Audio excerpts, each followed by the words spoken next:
Mm-hmm.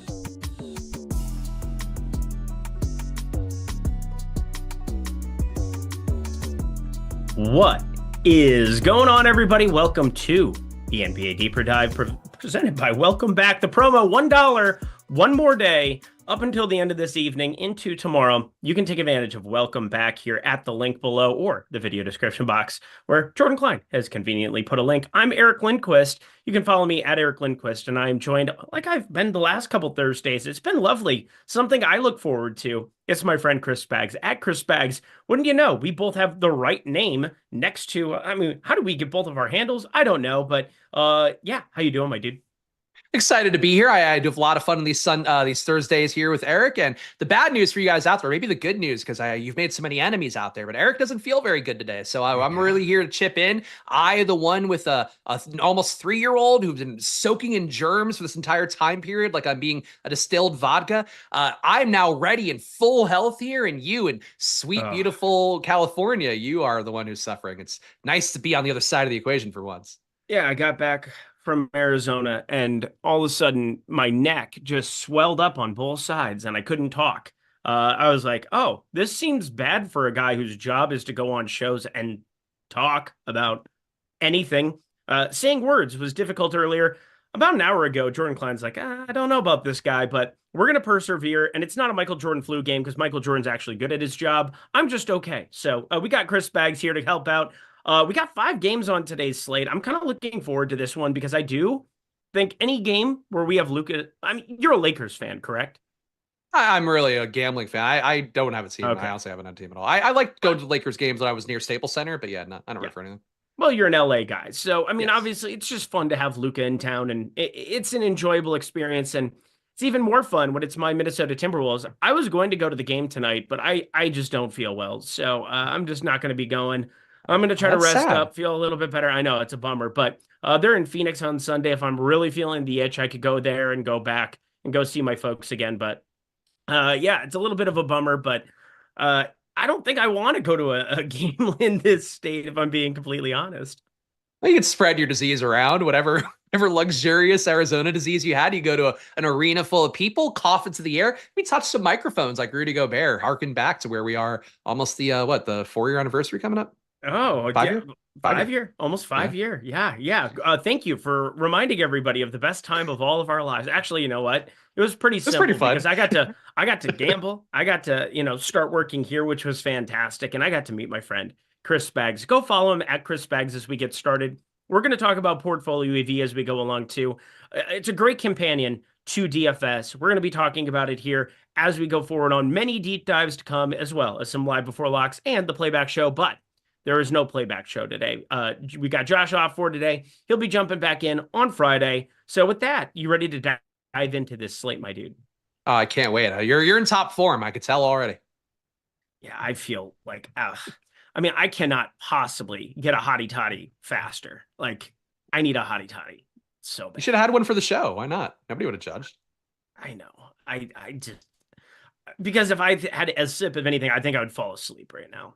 I'd just die. Hey, right. Great content either way. Oh, at least you make me laugh. That's fun. Golden State at Orlando here. 4.5-point favorites are the Golden State Warriors here. 213 total.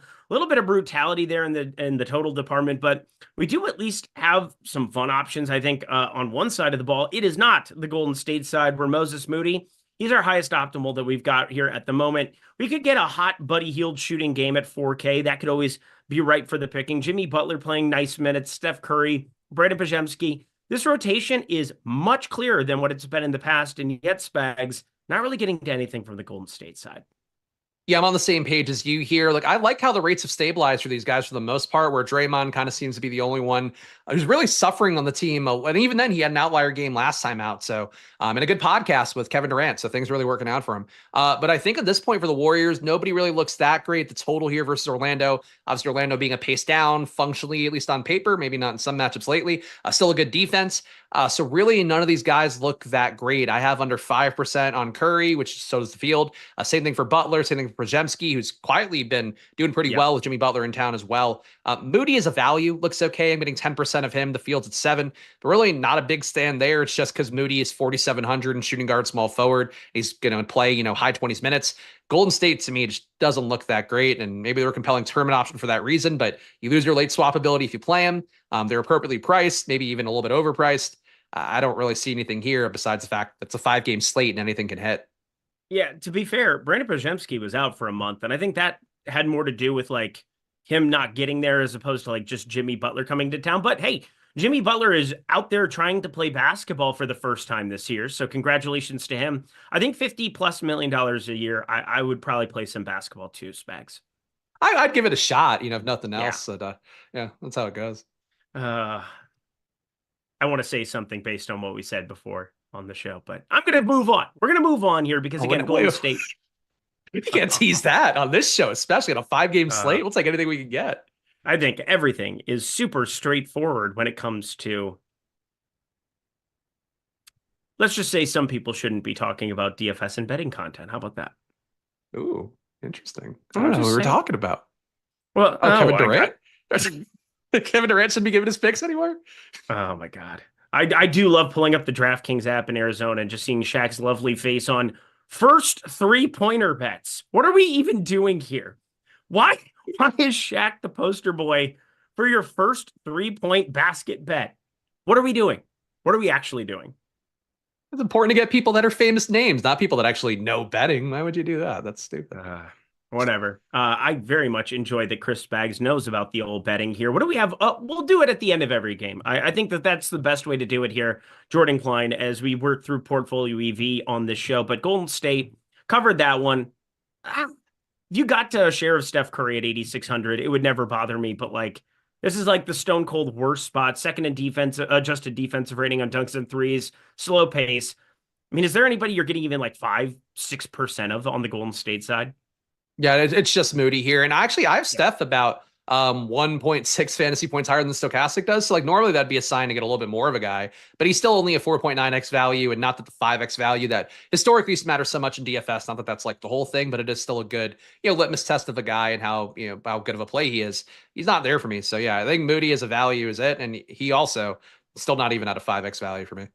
Yeah, the usage is just going to go down. And I think I got really lucky. I'm happy to admit when I make a bad bet, and I think it works out for me. He goes 3 for 3 from 3 to cash a +160 over 2.5 threes for me. Hard to run better than that in life, but I tried and I succeeded. So yay for that. Let's jump to Orlando here, where you can see on your screen as we're working with the Sims tool, Jordan Klein, the hardest working producer in the game, named Jordan Klein. I don't think it's close. Paulo Banchero, Franz Wagner, Wendell Carter Jr. We definitely have some options. I'm currently getting around 18% Paulo Banchero, currently around 16% Franz Wagner. So I'm overweight to both of them. However, I do think if I were to like artificially change anything in the Sims, small forward isn't that bad of a position today with some of the punt options. And we have 8,400 for Franz Wagner there. I think I understand why the optimal rate is so much higher for Paulo Banchero. I think I would try to artificially get to a little bit more, but hey, letting the Sims tool run and do its thing right now. We do have a little bit of injury news waiting in the wings. Obviously, if Ant doesn't play, this is the apocalypse. But how do you feel about the Orlando side? Because I think between Banchero and Wagner, I kind of strongly prefer Banchero, but it's not really showing up here in the Sims tool right now. Yeah, I'm usually pretty even on these guys, and that's actually the case for me again today. I do have Banchero projected a little bit worse. I have Franz at just shy of 42. I have Banchero at a flat 40. But these guys to me are functionally the same play, similar usage, similar assist upside, at least in core time without Suggs. I think they're both fine plays, but what you said amidst all that, I think was was where I'm at. I'm paying down at small forward / power forward a good amount because I'm trying to get to more of the pay up options on the slate. So as a result, I'm at about 7% of Franz, 7% of Banchero. I think they're good plays. Like I really don't have an issue with them, but I do think it's sort of a push pull here. If you want to get to your Giannis's, to your Lukas, to your Jokic's, you really can't afford that 8K tier very much, at least, maybe more than one guy. So that's where I'm kind of suffering a little bit here. Total for Orlando's not great on paper. These guys having to compete with Golden State and a Golden State team that's absolutely rounding into form and looking more like a team that might be legit. I get it. I just don't like a team with a 105 or a little bit less than that implied total. I'm not crying because I'm not getting to Banchero and Franz today personally. Yeah, I'm okay with that too. And I do think one thing's interesting. I have my percent to first on 10%. Jordan Klein has it on 25%. I'm doing some of the 20 max stuff today. Not feeling well, so I'm probably just gonna like let it run. Hopefully no crazy news drops and I'm able to like bink something just feeling like garbage. But I do find it interesting because we have 5 options. 5 of the 6 most popular options are power forward.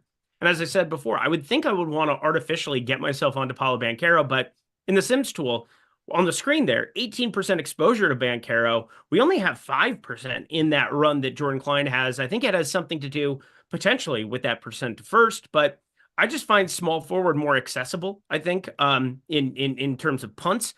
We kind of have the power forward punts made out for us. Bol, Karla Makovic, we're going to talk about all of them as we go along, but are there any ancillary pieces that are standing out for you from the Orlando side? Because it's Wendell Carter Jr. along with those other two. Nothing else, unless, of course, I mean, the Cole Anthony, he went through shoot around. I assume that he's going to be playing today.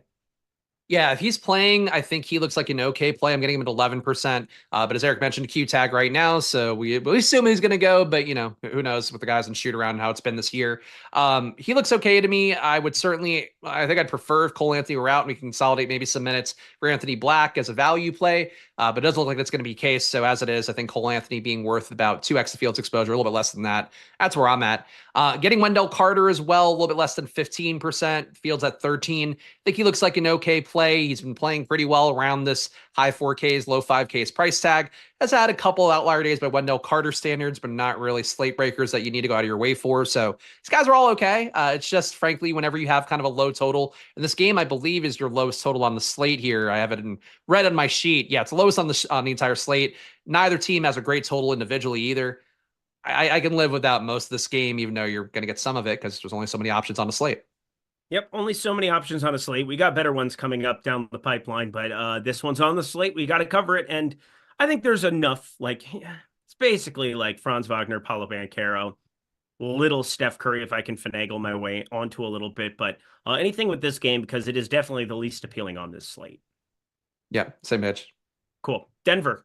Oh, we got to talk portfolio EV, of course, first. We got Golden State, Orlando here, and in the portfolio EV tool, wouldn't you know it, we got some beautiful options, and I think the new UI interface is just awesome. Having just been in Arizona and being able to play around with it, and then we've got new books getting added all the time. We got Onyx Odds live. That is a California and Texas blessing. I think you get $25 here now as well. I've been signed up for a little bit here already, but what a great opportunity. But Moses Moody, under 1.5 threes. I just talked about it. I think I got a little bit lucky there on that over 2.5 threes, but we got nice plus money coming in. What is that number? Plus 120 best available. I saw it upwards of plus 140 earlier, but Orlando, one of the better defensive teams against the 3-point shot. KCP will do that for you from time to time, but Moses Moody got under 1.5 threes. How do you feel about that one, Spags?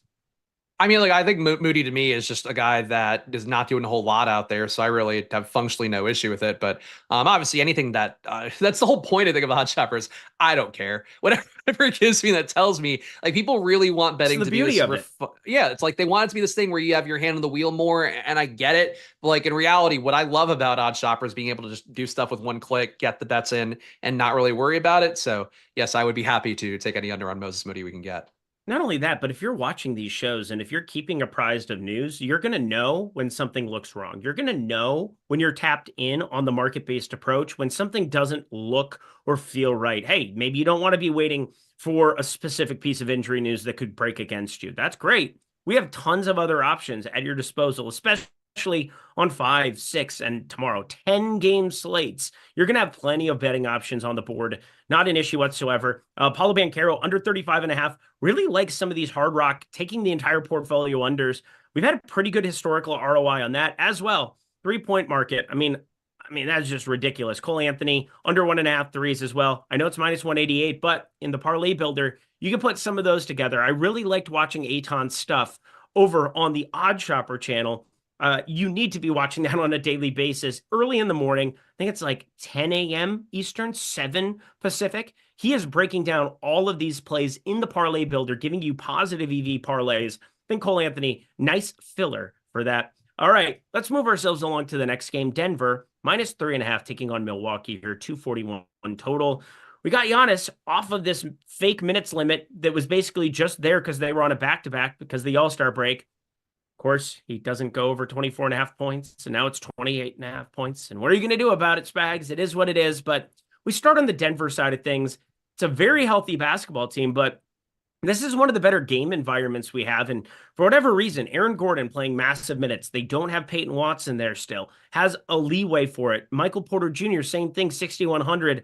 Always live for the evisceration. Russell Westbrook, somebody that's showing up quite a bit for me as well. Right around 18% of lineups, 17% as you see on your screen. Lots of options to parse through. And I didn't even bring up Nikola Jokic. He seems pretty good at basketball. Spags, let's start with those small forward, power forward guys. Aaron Gordon, Michael Porter Jr., they're very popular. How popular are they in your lineups right now?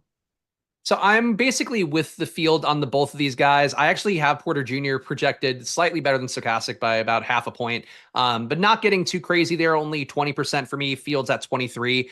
That's honestly pretty good. Porter Jr. playing at about a 1 fantasy point per minute pace. Like, obviously can get hot from 3. He can add a few rebounds, even some assists lately in games, which you never really expect from MPJ, but when he can do it, great to see it. So I have no issue with it.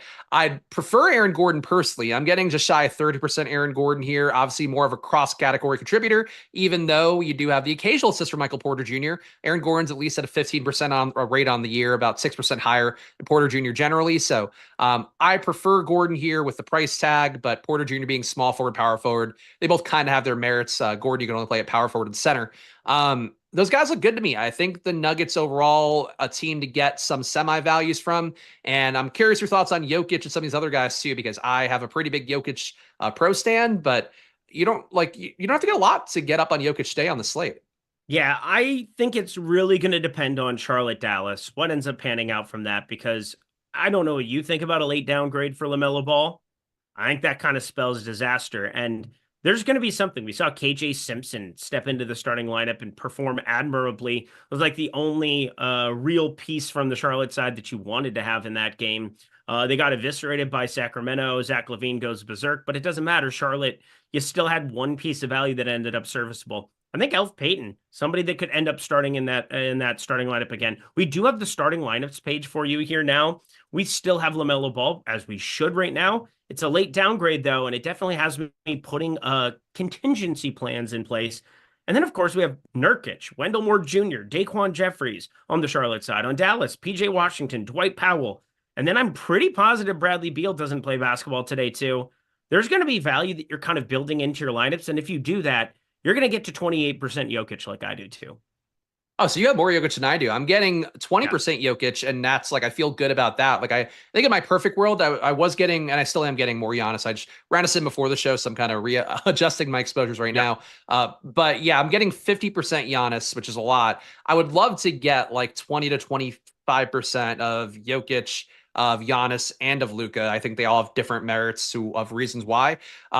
But Jokic here, just like under 10% owned Jokic, that to me screams like that's the day you play Jokic. When he's chalk, he's fine. And, you don't want to miss out on an 80-point day. But if he does give you the 80-point day when he's 9% owned on a slate where you have a chalky Giannis, you have some Luka ownership, not a ton. And you also have a lot of people just not paying up at all. I think Jokic, you have to find a way to get there, even if you're playing guys you don't feel the most comfortable with. Yeah. Elf Payton, he ended up, I was going to say it was a back-to-back. That's the whole thing. Didn't start DNP. Like, basically, you have to take everything with a grain of salt. I mean, they played a back-to-back. He played 14 minutes. They got blasted, and they just went to Damian Bow. If Elf Payton doesn't start, I wouldn't touch him with a 10-foot pole. I think that's pretty straightforward. So let's try not to extrapolate too much in chat because, like, again, I'm pretty positive not to play Elf if he doesn't start. It would be really frustrating if somehow he was just like the blowout guy. And, well, most Charlotte games have a chance of blowing out, especially if there's no LaMelo Ball that is going to be out there. But anywho, let's jump back to Denver here on this side of things. I'm with you. Again, Jokic, I have a pretty big stand on him simply because I have built out my lineups in a way where I can react to some of that injury news. It's only a 5-game slate. I think you have to take some educated guesses, specifically with Bradley Beal right now. I think there are a lot of options on the Phoenix side that look really great that we'll talk about. But relative to the pay-ups, Jokic, Giannis, Luka, how much Jokic do you have relative to those two guys? So I currently have the 49%, so basically 50% Giannis, 20% Jokic, and I'm going down to see where I landed with Luka. Luka came down on in the sim, so I might have to ROI boost him a little bit because I do want to get more. I only got 7% Luka in this last run, and I was pretty aggressive in the rates, giving his rates from the last 2 games where it seems like the Lakers have kind of defined that Luka's your point guard, LeBron's standing around a little bit more, rebounding a little bit more, but not distributing. But yeah, I'm right now highest on Giannis. Middle tier would be Jokic, and I'm technically fading Luka, which I don't think will hold by the time I actually like kind of manage my lineups a little bit more. Is there anything our chat has talked about more than what ketchup should and should not go on? Like, I feel like over 5 years of being here, if I had to pick like one bit that's been beat to a pulp to the point where there's nothing else to mine out, like, I feel like I know every analyst's feeling about ketchup and eggs. I think I do. What's my opinion on it?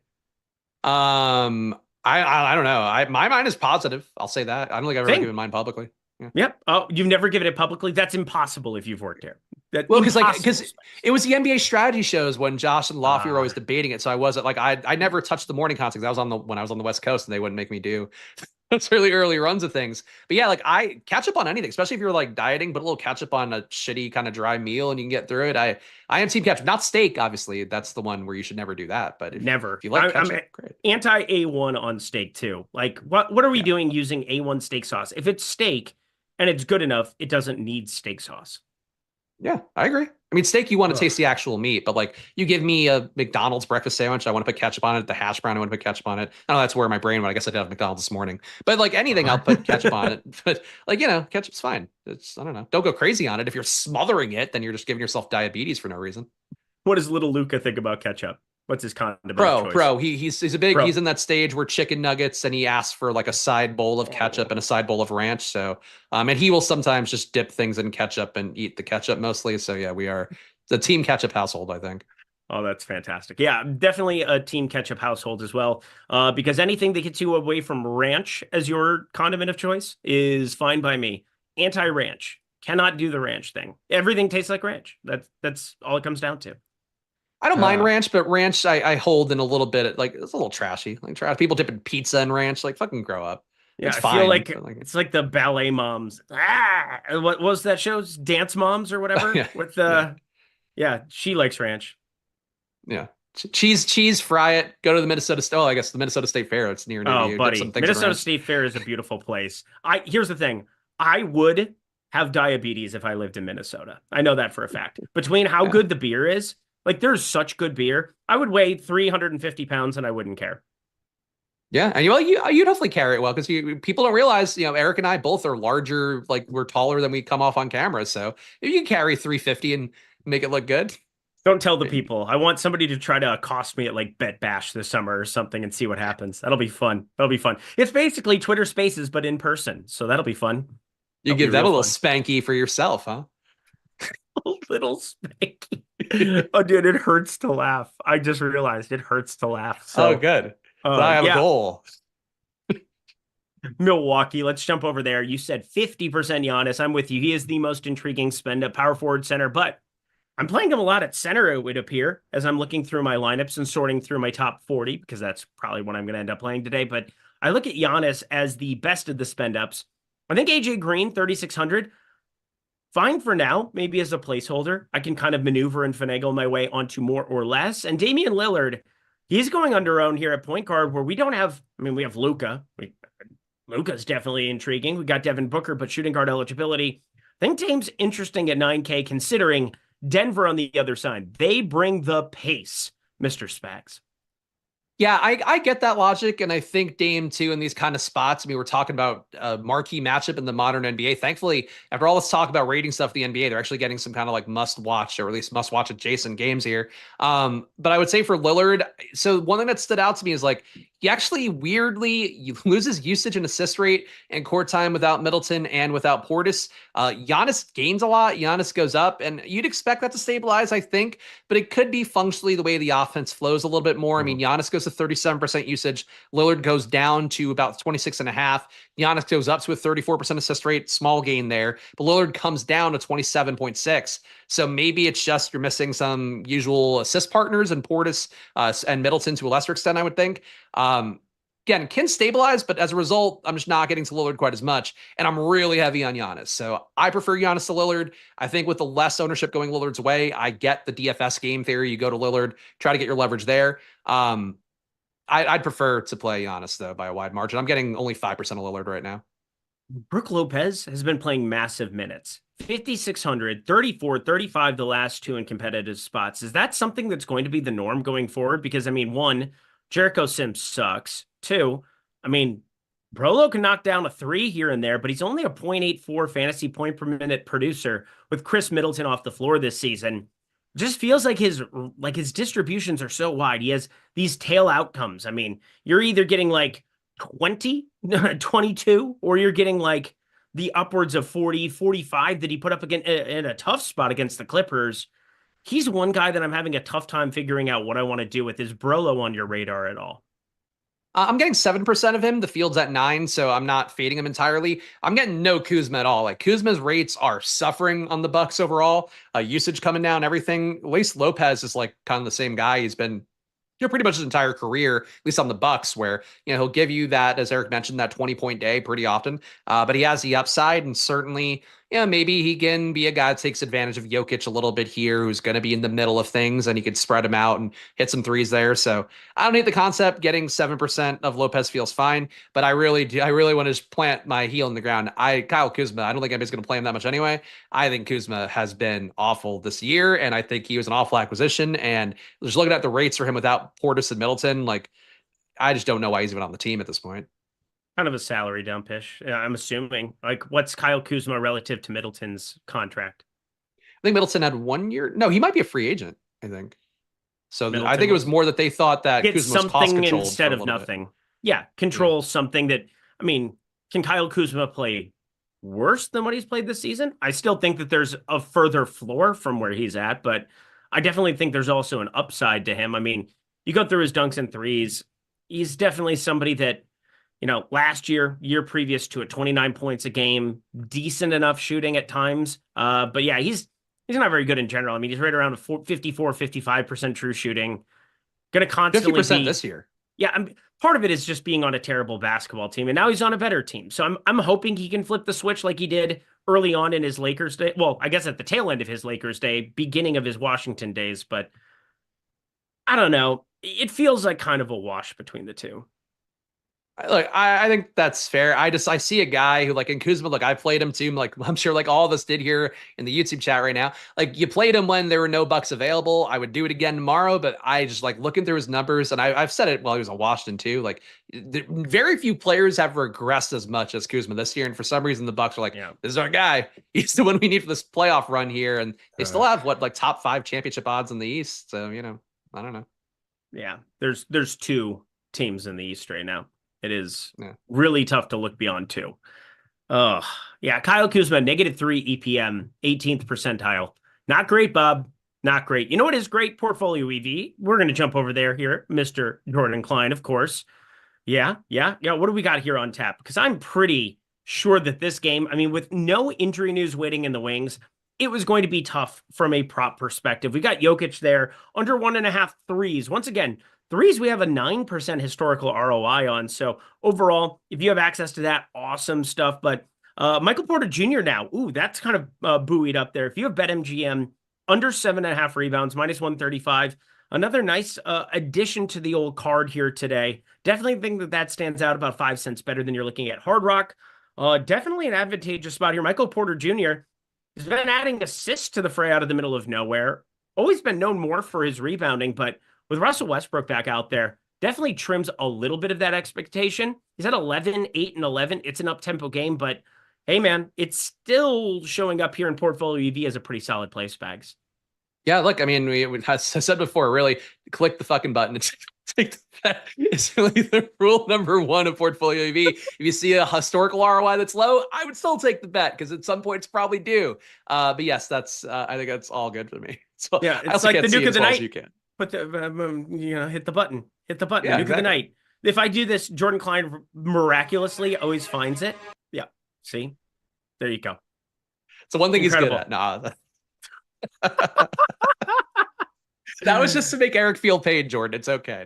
It's literally hurting my cheeks. If you look, I don't even want to deal with it. But I do want to deal with you guys with Portfolio EV because we have a great deal. 7-day free trial. 7-day free trial. And if you've checked out X recently at G Ehrenberg DFS, at ND_Joyce, that is Nathan Joyce, our guy here over at OddsShopper, Eitan Shander in the Lindy and Friends Discord now. I brought him back because I needed to have him in that Discord to give the people the plays there on the daily. We have so many screenshots coming your way.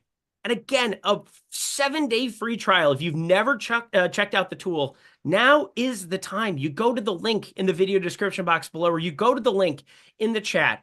And a 7-day free trial, friends, I think is enough to be able to prove to you the power of this tool. Now, that's not guaranteeing you that over the course of a 7-day sample size that it's going to win, but I can guarantee you you'll get your money in better than what you did before. That is the name of the game here. Positive expected value, market-based approach, top-down betting, all of that available to you here with Portfolio EV at your fingertips, both on desktop and on the app. Join today. 7-day free trial for all new users. Stop guessing, start winning.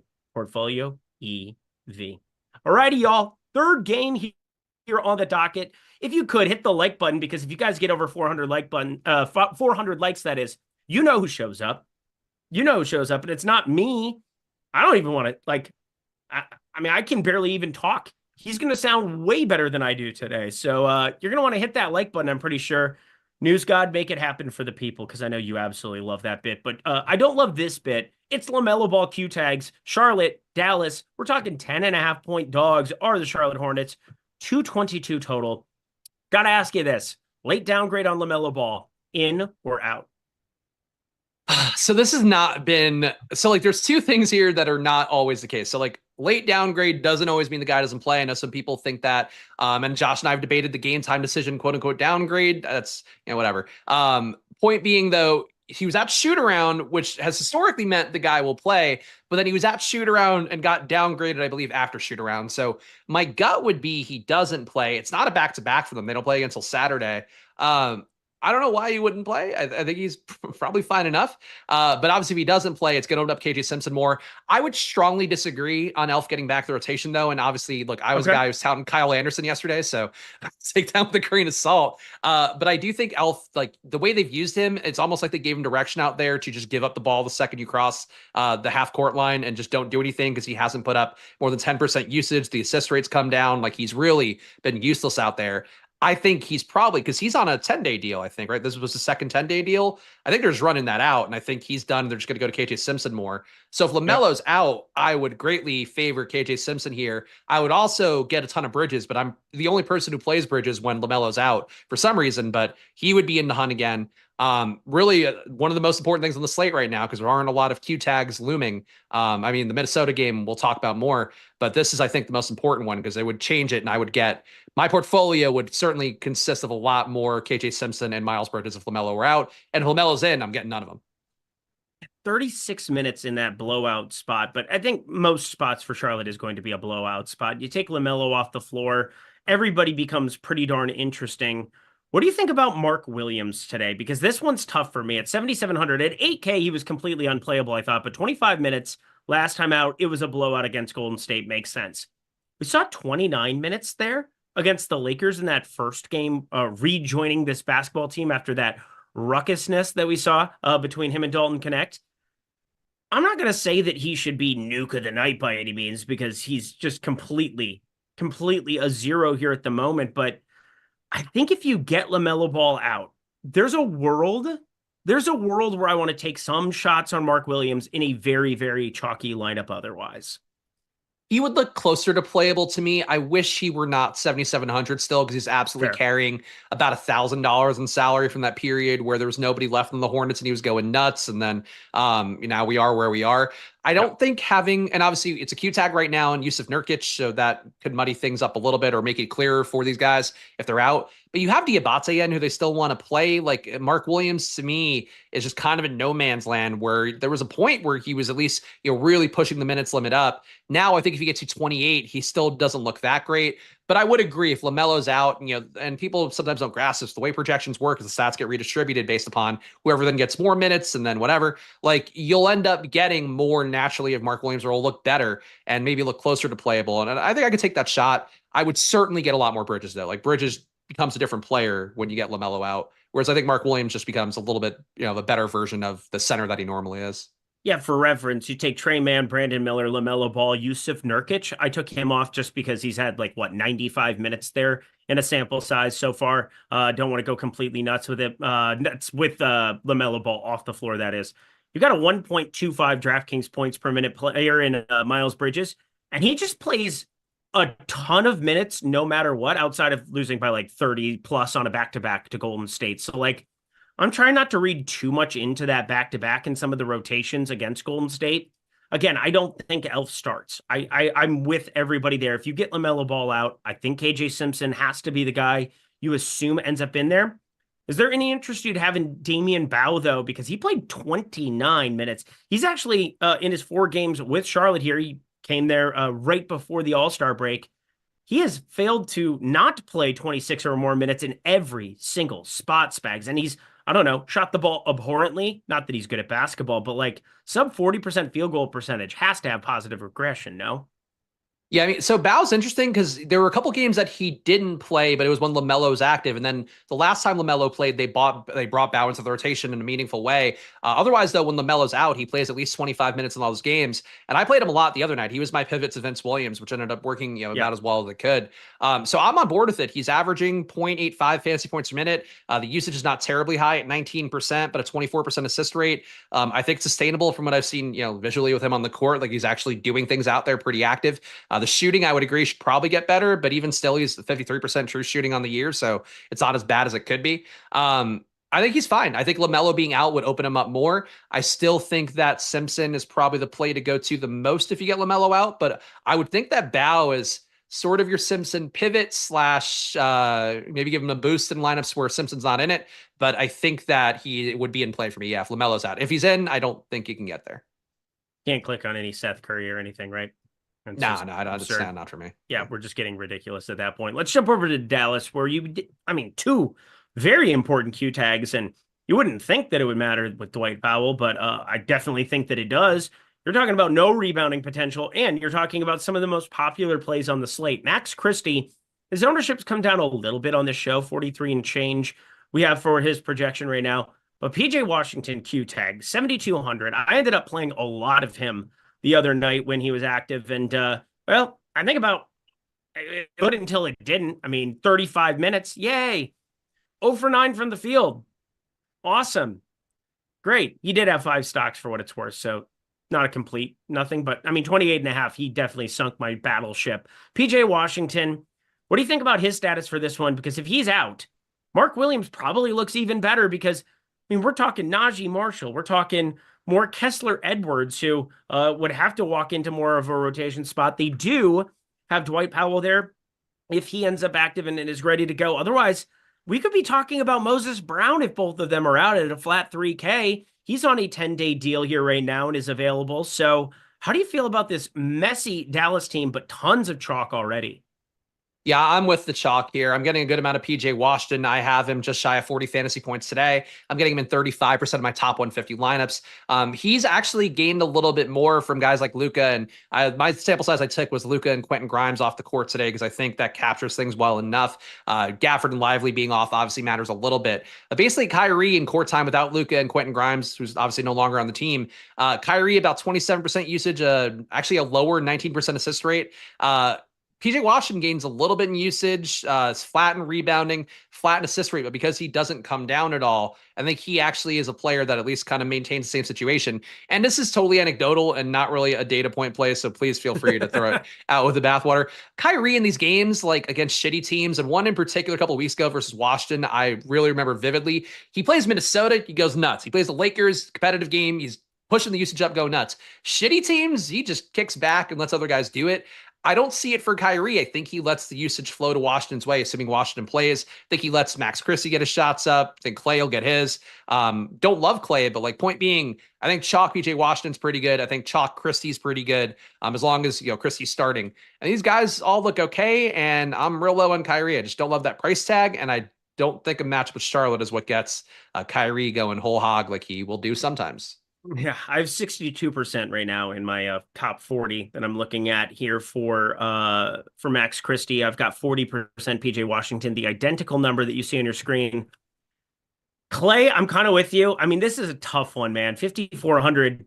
If you get Kyrie giving up usage and, taking your totally anecdotal point, Klay Thompson at least becomes more interesting. I mean, he's had 15, 19, 17 shot attempts over the course of 3 of the last 5. We're talking double-digit 3-point attempts.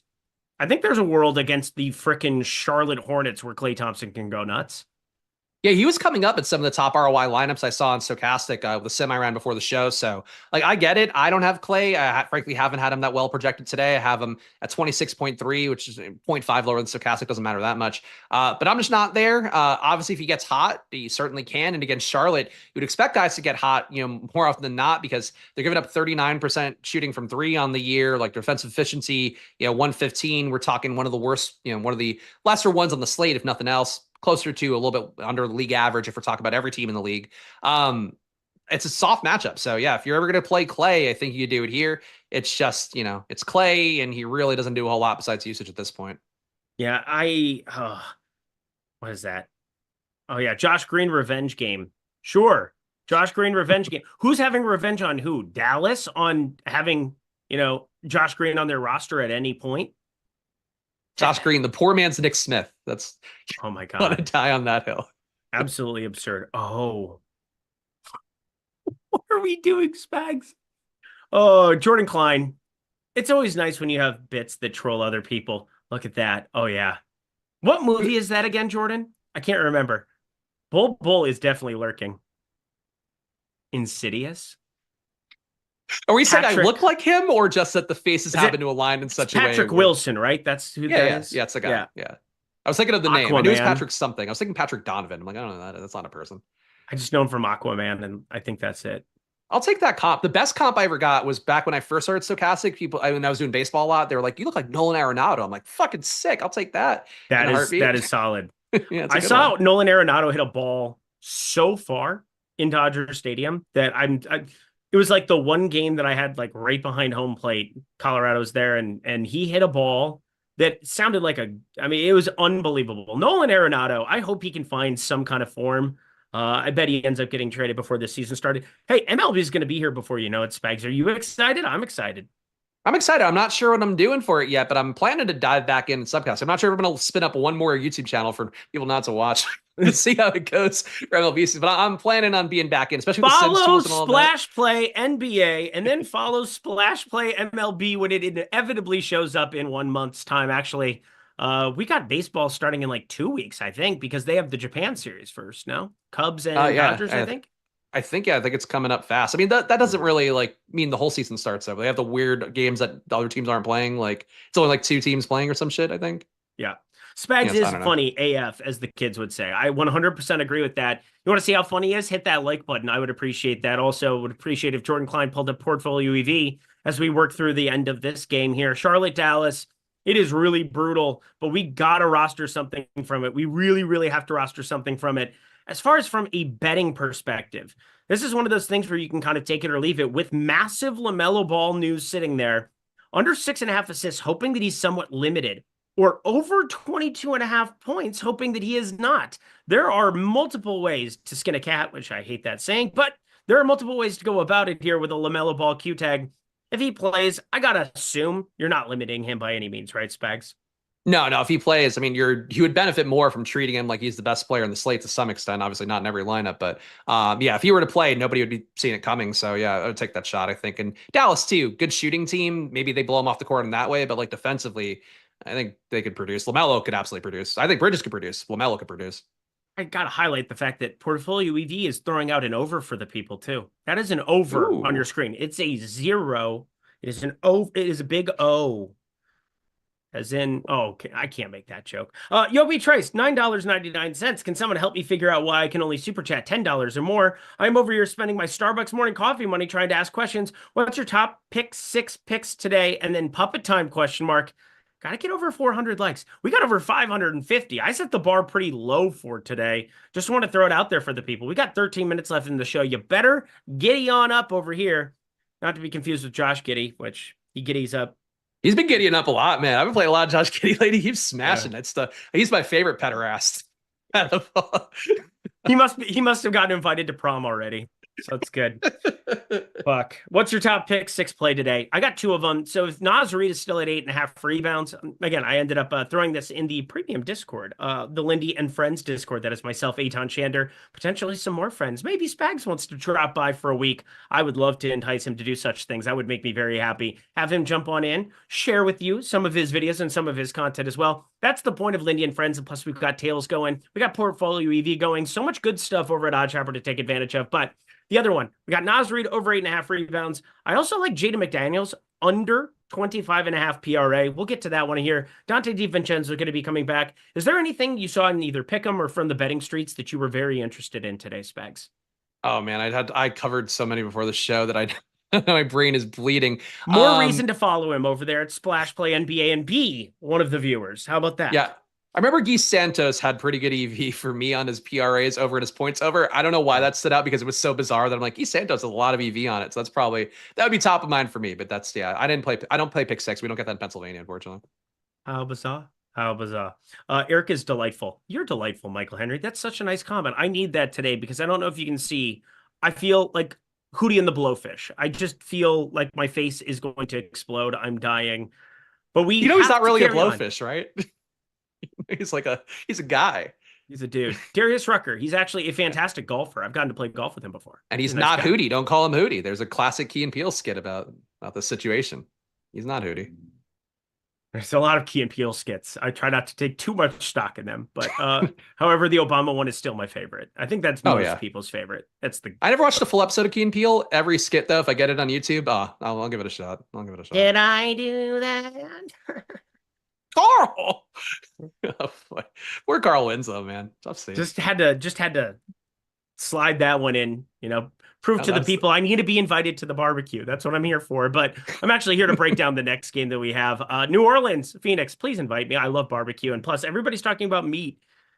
I'm very hungry now, but I can't chew in on anything. New Orleans, 7.5 point dogs, 235.5 total. There have been some crazy high Phoenix totals. Obviously, you play Memphis, that'll definitely happen. But I think this is one of those teams that even though they're healthy, I think we want to be taking some shots with, some of these core pieces. We've got Trey Murphy pulling quite a bit of ownership, maybe a little bit overowned, but I love Jose Alvarado for this slate. I love Zion Williamson at 10%. I love CJ McCollum at 11%.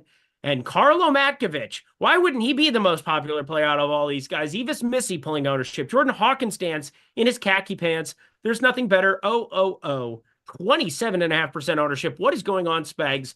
How many New Orleans Pelicans are too many New Orleans Pelicans?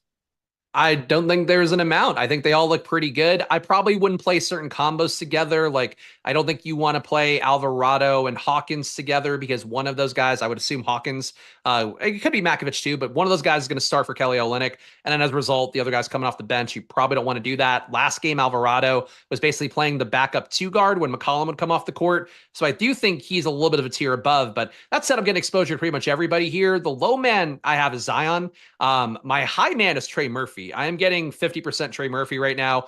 I have a pretty aggressive projection on him because he's been about a 25% assist rate guy, a 1.2 fantasy point per minute guy over the course of the year without Ingram and without DeJounte Murray. We do have a little bit of a flip, though, where now it's Zion Williamson, who's really your actual point guard for New Orleans at this point. I'm kind of initiating the offense, but if he's not doing it, he does kind of kick the ball to Murphy, and then Murphy's doing what he does. Enough of the plays. I think that's going to be the logic I down the hill with Trey Murphy today. But the rates stand out. I'm taking that shot a lot. But yeah, Makovich, I have 35%. Hawkins, I also have 35%. Having that pretty flat feels good. Low on Eve Missy, but still getting 11% there. Low on Alvarado, but still getting 14% there. And I'm really low on McCollum and Zion because of how much Murphy I'm getting. So that could be a little bit of a vulnerable spot for me today. Yeah, over the last 5 games, we've seen Jose Alvarado 11 potential assists per, Zion Williamson 10. So we're starting to see it come to fruition. A little surprising to me, 9.4 potential assists per game for Trey Murphy here of late as well.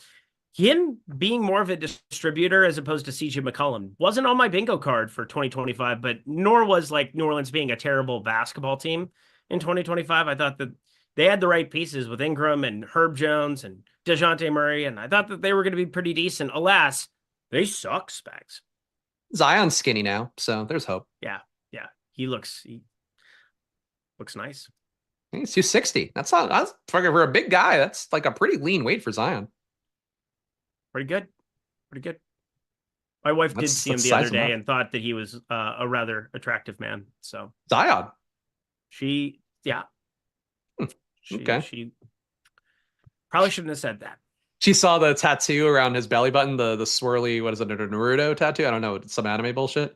And she was like, I got to get in that belly button. Got to get in that. He has a very deep, large belly button. If you didn't see this photo, it's I don't know if Jordan would have access to it quickly enough, but it's horrifying. Oh, you should bring it up here as we jump over to the other side. Again, here's the thing. There's not a lot of scenarios where I'm not going to be rostering New Orleans Pelicans against this version of Phoenix. They're just giving up so much pace here of late. And yeah, some of it in Alvarado, McCollum, Trey Murphy, Zion Williamson, Evis Missy. I totally see why they're playing ownership. Bruce Brown still not there. Kelly Olynyk's out for today. Brandon Boston out for today. Karl Makovich and Jordan Hawkins are two of my favorite value plays, and you get to backload your lineups a little bit more. Yeah, I guess I'm actually going to drop into chat, so if Jordan can pull this up. Oh, there we go. Okay, you got it. Yeah, it's not even the best angle of it, but look how deep that belly button is. Might as well be that's an itty. That's like a super itty. That's like a fat belly button. Like that's a fat person belly button on a guy who's now not fat is really kind of odd. I can't unsee that. I mean, Eric, I think you know what you could do with that belly button. Thank you. What would? Oh my God. Eric, care to explain Kyle Anderson? You mean one of the most popular plays on the slate who just randomly out of the middle of nowhere DNP'd, basically? Yeah. I could talk about it, but I don't really want to. So we just continue on our merry way to Phoenix. Do you have anything to say about? Yeah, Kyle, they kept switching on to Kyle, and then he was getting abused, and he also botched the pass. It was a tough scene. He shouldn't have only played 2 minutes, but then Highsmith went nuts. So that's basketball. When you have delicate genius coaches like Spoelstra, that's going to happen sometimes where they maybe overthink it, but it was a bad series of 2 minutes for Kyle Anderson. I went back and watched it because I was like, how bad could this be? It was pretty bad. It was really bad. It was a bad 2 minutes, and it said basically DNP'd as a result. I have no words. Yeah, everything, well, whether it was Kyle Anderson or that belly button, both were abhorrent, and we don't like them. Bull, we like him. He's starting 4,900. Again, I assume that he's going to continue to start. If he doesn't, my lineups will not be happy. I currently have him in almost every single lineup today. I don't know how you get away from Bull in any capacity today, Spags. Yeah, I'm getting him in half my lineups. He looks good. If he's starting, obviously that's the main thing here. If Beal were out, it would be even easier to get to a lot of Bull. He's the big stand here. I'm actually low on Beal and Booker. Those guys picking up 15 to 20% ownership right now, it looks like. Certainly, if you had Beal, Booker, Durant, one of those guys hit, the odds of Bull hitting come down a little bit. But yeah, Bull, he's behind my head. He's looming over me. He's always looms in my heart. And today he looks like your best value play once again. There he is. You can see it. God. Hit the nuke of the night for like 2.2 seconds. Just like play it just so that people know. Oh yeah, dude, so creepy. So creepy. All right, now people know it's nuke of the night. There you go. That's all we needed. Grayson Allen. How many minutes does Grayson Allen play here if Bradley Beal is out? And how many people actually account for that news correctly? I don't know, but it seems as though Tyus Jones has been sent to the shadow realm. We saw Grayson Allen really step up with this basketball team last season and didn't come to the fruition the same way this time around, but Tyus Jones, 15 and 12 minutes the last two. Devin Booker can definitely play some point here, but you want floor spacing. You want somebody with upside at 4,700. I don't know. Grayson Allen playing mid 30s minutes sounds like a lot of fun on this slate at 7-8% ownership, Spags. Yeah, if they went small too. I mean, obviously if Beal were out, it would open it up. But frankly, he's also a lever too to probably pull away from Bol if Bol were to somehow lose minutes. So yeah, I could see it. I think Grayson Allen already projected for 25. So if Beal were out, getting 29, 30 would be pretty easy for him. All right. Anything that you want to go to for a spend up here? We got Devin Booker, Bradley Beal. The assist rate's been up for Bradley Beal here of late in that starting unit. Royce O'Neal, definitely another value play I want to be playing at 4,600 if we get Bradley Beal ruled out. But obviously, we're going to be waiting on that news and hopefully live before lock. I mean, they're not going to get that news. Let's be dead serious. No, probably not. Yeah, it would be helpful to get the news as it is right now. Really not getting any of the Suns at all. And for the sake of saving time, yeah, I'm just not here. But if you get Beal out, certainly Durant and Booker will come more in play, but pretty expensive, I think, for the slate. Good total though on the team. Good total for the team. Yeah, I mean, it's going to be something live before lock will cover. I think some pivots off of Bradley Beal to some other potential clients, that being Grayson Allen, the kicker extraordinaire. Duke doesn't even claim him because well, he's a bad kid sometimes. But hey, he's kind of cleaned up his act to some extent. So shout out Grayson Allen, exotic play of the night. I know you're going to do the graphics, so you just do the graphic. Just do the graphic. Yeah. This is one of the better graphics. This is one of the better graphics. $1 for promo code welcome back. This is your last day to take advantage. $1. Do you want the NBA projections for today? I bet you do. NBA DFS package. $1. It will recur tomorrow, so take advantage of it here. I'm just letting you know, $1 is a pretty great deal to be able to jump in for the best tools and content here over at Stokastic in the entire NBA DFS space. $1, it sells itself. I don't have to say that much. Promo code welcome back at the link below or in chat. That is fantastic stuff. Steven, did Eric give a nuke? Yes, Grayson Allen, there you go. But this is a better nuke. $1 for all of the projections that we'll be updating for all of your late swap needs here tonight once we get that Bradley Beal news and, well, the LaMelo Ball news before it. But last game of the night, my friends, oh, you better hit that like button or Puppet Lindquist isn't showing up. You got to get over 400. Minnesota +6 taking on the Lakers here. 228 total. I will not be attending the game anymore. I'm really bummed out, but you know what? I'm not as bummed out as the fact that we're still waiting on Rudy Gobert to get back, still waiting on Julius Randle. We're still playing down a couple of guys like main rotation pieces, but some of the more electric basketball lately, specifically against OKC, we got Ant pulling 27% ownership. If he ends up out, it's a stone cold disaster. You're going to need something else from this game to rotate around. We do get Dante DiVincenzo back into the mix more than likely today. Not playable at 5,300 for me, but definitely takes the top off of certain guys. Naz Reid is not one of them. 7,900, one of my favorite plays of the slate. Spags, Minnesota, who are you targeting the most? Yeah, you're right on Naz Reid. Naz Reid averaging 1.3 fantasy points a minute without Randall and Gobert. It's the situation you're getting today. It's not a great total for Minnesota, but if you got Anthony Edwards out, even like they would open up even more. As it is, though, I think Naz Reid, one of my highest priority plays. I'm getting him in half my lineups as well. Fields at 15%. That's too low. Anthony Edwards, I'm also getting him at 20%. Fields at 26. So a little bit under on him, but getting some exposure there feels right. He's a Q tag. If he's out, he opens up a lot more. And Jaden McDaniels, I'm also getting 20% of a little bit more than that. So to me, Minnesota, those three guys are the high guys. If you get Edwards out, I'll probably get every possible configuration of Wolves available. They look pretty good. And this Lakers team playing defense on a string a little bit more, but still, not a team I'm worried about in terms of taking these Wolves. Yeah, just to direct you guys over to the, a lot of people aren't aware, the projected starting lineups page. Brought it up earlier in the show, bringing it up now. Jalen Clark still expected to start here, even with Dante DiVincenzo potentially entering this rotation for the first time in a very, very long time. Pretty muted minutes, but it's got me off of Jaden McDaniels. The field's not really playing him here, but Jalen Clark, 2-year contract. He just got paid to some extent, which, again, Jalen Clark played himself into the league here in nice fashion.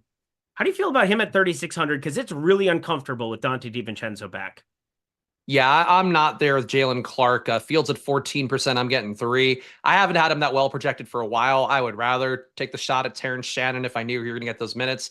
Jalen Clark, I get it. He's going to play mid-20s minutes. There's not a lot of value on the slate. You can go there, but he doesn't look that good to me. I think the issue with Minnesota is that when you get Randall and Gobert out, everything really concentrates for the key guys. And unless Anthony Edwards are out, I can't imagine getting the Jalen Clark. Yeah, it's tough for me at this point in time, too. Plus, I think we're going to have better value that shows up before it, either from Charlotte or from Phoenix. Let's round it all together now. Birds of a feather now. Luka is 11-8 over on FanDuel. That's a spicy meatball, but a little bit more palatable at 11K over on DK, pulling around 10.5% ownership. You could get a little bit more of that, and I would be okay with it, but I prefer Giannis, and I prefer Jokic too if I'm kind of backloading my lineups. Anything stand out to you from the Lakers side? Because Luka, the only one pulling anything more than 6% ownership. Yeah, I like the concept of Luka in these last 2 games since he kind of became like a real part of the Lakers rotation. He's averaging 2 fantasy points per minute. Obviously, that includes the going nuts in Dallas spot, going nuts versus Denver. But it does seem like they're giving him a good amount of usage, around a 33% rate. The assist rate for him is coming up to 40%, so higher than it was in Dallas. Granted, very small sample size, 2 games, not enough possessions to get there. But I think Luka's worth the shots. As I mentioned, I'm low on him with the most recent run of Sims. But I want to get to 15 to 20% Luka, because if he's 11% owned, I would buy in on what we're getting so far, which is him kind of being the bellwether for the team, and LeBron deferring, I think, a lot more than LeBron probably ever has.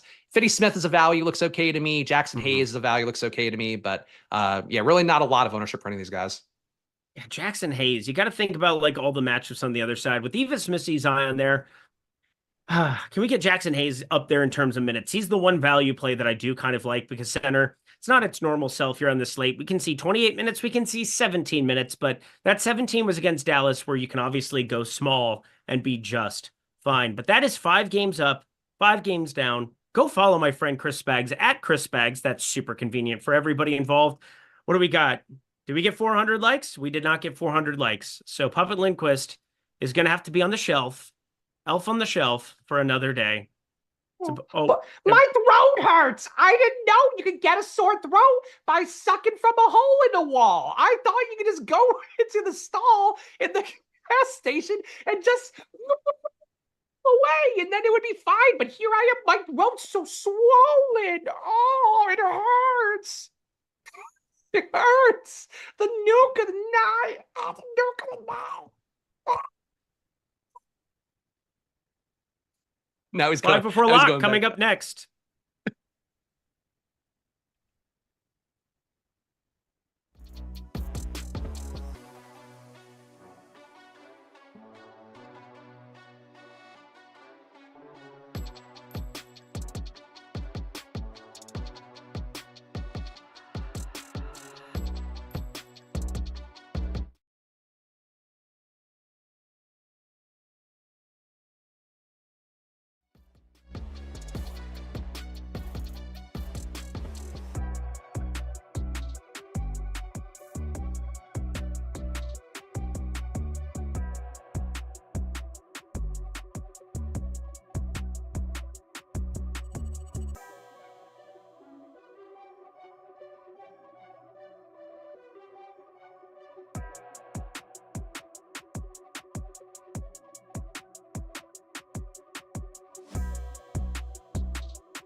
What is happening, everyone? Welcome to NBA Live Before Lock. It's a Thursday night, only 5 games today. And in general, post All-Star break, I don't know how much you've looked ahead at the schedule, Matt, but the schedule's really balanced. So this is actually only one of, I think, like 3 slates post All-Star break during a weekday that is going to have less than 6 games or something like that. So in general, we're going to have a lot more full slates today, a little bit on the smaller side, but it's okay. We got some interesting things to be talking about today. And for you guys, please do us a favor, like the video, subscribe to the YouTube channel. If you want to take advantage of our $1 welcome back promo, this is your final chance to take advantage of it. If you sign up right now, it's only 1 slate left on it, but I sign up, and if you haven't taken advantage, you get $1 of our projections, our Sims tools, all that for tonight's slates. If you haven't checked out this promo, why not? I know it's just for the 1 slate, but it's $1. $1, 1 slate. Get our player projections, ownership projections, single lineup sim. You can get our sim, everything involved in the site. You could sign up for our Sims Mac package for just $1 and get access to it for today. So go ahead and check that out. And Jordan, you could use the little boys room now that we've gotten through the opening ad read of the show. Do us a favor once again, guys, like the video, subscribe to the YouTube channel. All the subscriptions we have at Stokastic do come with access to our Discord channel. So if you have questions for us over the course of the show, hit me up in the Discord channel so I could be on the lookout for it. Matt, how are you doing today? I am good, man. Better now that we're going to be talking some hoops. Pretty timid slate for a Thursday, at least as of now. You never know what's going to come out, but smaller slate, as you mentioned, so I don't expect too much to really change the complexion of the slate. Yeah, only 5 games. As far as the timing as well, we've got, well, I mean, there's a good amount of players who are questionable on the injury report. It's probably not going to break over the course of the show because we got Golden State and Orlando. That game locks at 7 p.m. Eastern time. Then there isn't another game until 8 p.m. Eastern time. So we'll get a whole bunch of time for any potential news to come out. Just because there's only the 1 game locking at 7. We're not going to be doing a post-lock show over on playback, but still, I'll leave the stream going so you guys could watch the games on there. But Anthony Edwards is questionable. PJ Washington is questionable. LaMelo is questionable, although the reports have indicated that he's expected to play today. So I don't really take that too seriously, the questionable tag on him. Bradley Beal is questionable. Yusuf Nurkic is questionable. If he's out, I just assume we could slot the backup center minutes into Diabate. I don't think that it would really impact Mark Williams in a significant way. Dante DiVincenzo is questionable. He hasn't played in a little bit. So if we see DiVincenzo in and Edwards out, like, does DiVincenzo start? What could his potential minutes limit look like? Not exactly sure. It was only a toe injury for Dante DiVincenzo, but hasn't played for a meaningful amount of time. So we do have players that are on the injury report as questionable and some important ones. So with the 1 game locking at 7, and I agree with you in terms of like during the show, I don't think we're going to get any crazy breaking news. Is this going to impact how you look at the 7 p.m. game though? Yeah, I mean, I think it has to a little bit. One, because we are waiting on everything you talked about. The big one for me being Bradley Beal. I expect all the other questionables, including Anthony Edwards and PJ Washington, to play. I could be wrong, but I expect those guys to play. Beal's the one I kind of lean towards not playing, so that will change the slate. As far as the first game goes, it's not really an appealing game from a DFS perspective anyways. Very low total. We know both teams are really good defensively. Orlando is just awful offensively, at least right now. We'll see if they can pick it up a little bit. So I certainly don't want to load up from this game. There are pieces I like, namely Paolo Banchero. The tools like him a lot. He's still too cheap. He can get there in pretty much any game script. I expect a real good effort from Orlando here after they just got wiped out by Cleveland by 40 at home last time out. So whether they win this game or not, I don't care. I expect it to be competitive. And if it's competitive, I expect a big reason why to be Banchero. So at 8,200, I'm only playing 1 lineup tonight. I'm pretty sure he will be in it, but that's the only thing I like from this game. Yeah, locking him in does diminish my opportunities, for later plays, but still only 1 player, and I'm not going to not play him just on the hopes that I get something better when I think he's a really strong play and not getting a ton of love anyways. Outside of that, not much for me. How about you? Yeah, so at least as far as the first game goes, which once again, first game on the slate, which is going to be locking at 7 p.m. Eastern time, and there's a big time gap in between. It's Golden State and Orlando. And I just look at my lineups right now without making any kind of adjustments, just running the Sims as is. I just don't get exposure to this game. So it indicates to me that it's just kind of a shit game to roster as is. So if anybody's playing single entry or, you're hand building 3 lineups, I think it's pretty reasonable to just forego this game unless any crazy news breaks that makes guys more relevant. Because I don't have more than 10% exposure to a single player from the first game on the slate without changing anything.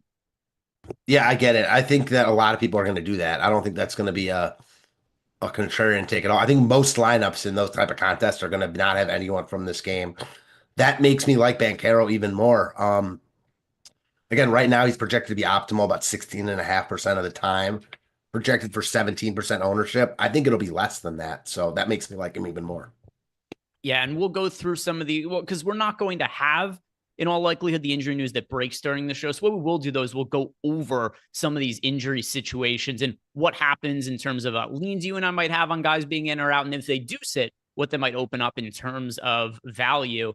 Jordan, by chance, these super chats, I assume the puppet one that News God left, that was likely answered during the last show, because I get confused sometimes. It's really hard for me to differentiate between who's Eric and who's Puppet Eric. They're just so similar that I can't always tell the difference. But I did see the show close with 2 Erics on screen. So I think it seemed the puppet bit was done. So I think that was covered on the last show. Jordan, the super chat from Yobi Trice, did they cover that on the deep dive?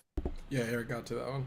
Eric got all of them. Well, okay. All right. One thing I did find funny about it is Yobi Trice said, can somebody help me figure out why I can only super chat $10 or more? Although the super chat he left asking the question was for less than $10. So a little bit of conflicting information there within it, but you should be able to leave super chats for any amounts of money, if I'm not mistaken. So we'll hit me up if you're actually having issues with that, Yobi Trice. Let me know and I'll look into it for you.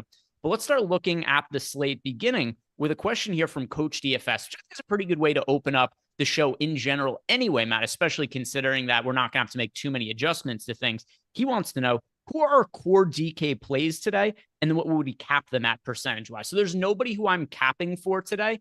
At the same time, too, I don't have anybody that run the Sims and comes up in like 90% of lineups or anything like that. So it's not like I have an insane amount of exposure to any individual player. I see that Jordan here ran the Sims on just base settings, did get to a lot of Bol there, which, yeah, Bol's one of my most rostered players, but that means I have him in, what was it for me?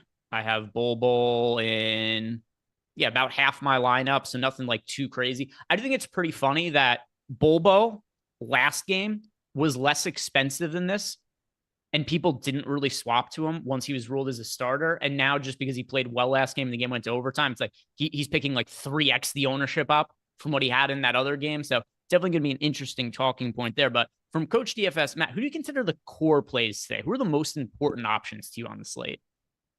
Got to be Bol for one. I mean, he's got he's got the highest optimal percentage by a good amount. The ownership isn't even there. He looks really good. I expect Beal to sit, so he would look even better. Right now, we have him projected for 28 plus fantasy points with Beal in, so I think Bol's a core play for sure. I think that when you look at the slate, guys that you could consider core plays are like Max Christie. Yep. 5,100, getting a ton of ownership, also projected for really high optimal percentage. I already talked about how much I like Paolo Banchero. Another guy that I like a lot that the tools also really like is PJ Washington.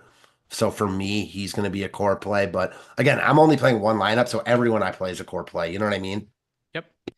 Yeah. I guess the way that you could look at it is, who are the guys who are like the first players you put in as compared to the ones that are just like the rest of the guys that kind of get filled in. That's fair. So like, I agree with you. Max Christie, really strong looking option. Assuming he starts again, he moved into the starting lineup last game, and I'm not exactly sure how much of that was because the Mavericks actually like starting him because he had been coming off the bench, or how much of it was, it does matter from time to time. It doesn't always matter, but sometimes it does. I wouldn't be surprised if Dallas started Max Christie last game simply because he was going up against the Lakers, and it's like, hey, he's playing against his former team. We want to give him extra run. He played 37 minutes in that game and in a start, whereas in the 2 previous games, he came off the bench and played 22 and 32 minutes. So his minutes have been pretty solid regardless. But if we're getting another start out of Max Christie, in his starts with Dallas, he's made 3 of them. they've been spaced out. Like he was out of the starting lineup, in the starting lineup, out of the starting lineup, back in the starting lineup. But when he has started, 39 minutes, 39 minutes, and 37 minutes. So if he does get the starting job again today, you're looking at pretty big minutes for Max Christie. So I agree with that. I think that he's a really strong option for today. Bol Bol's another one, assuming he starts, because we don't know, right? The Suns have really mixed around their lineups a lot. I do feel pretty good about him starting based on the fact that he put up big numbers last game and the Suns won in that spot. So that's something that will often kind of dictate the direction that teams like to go in.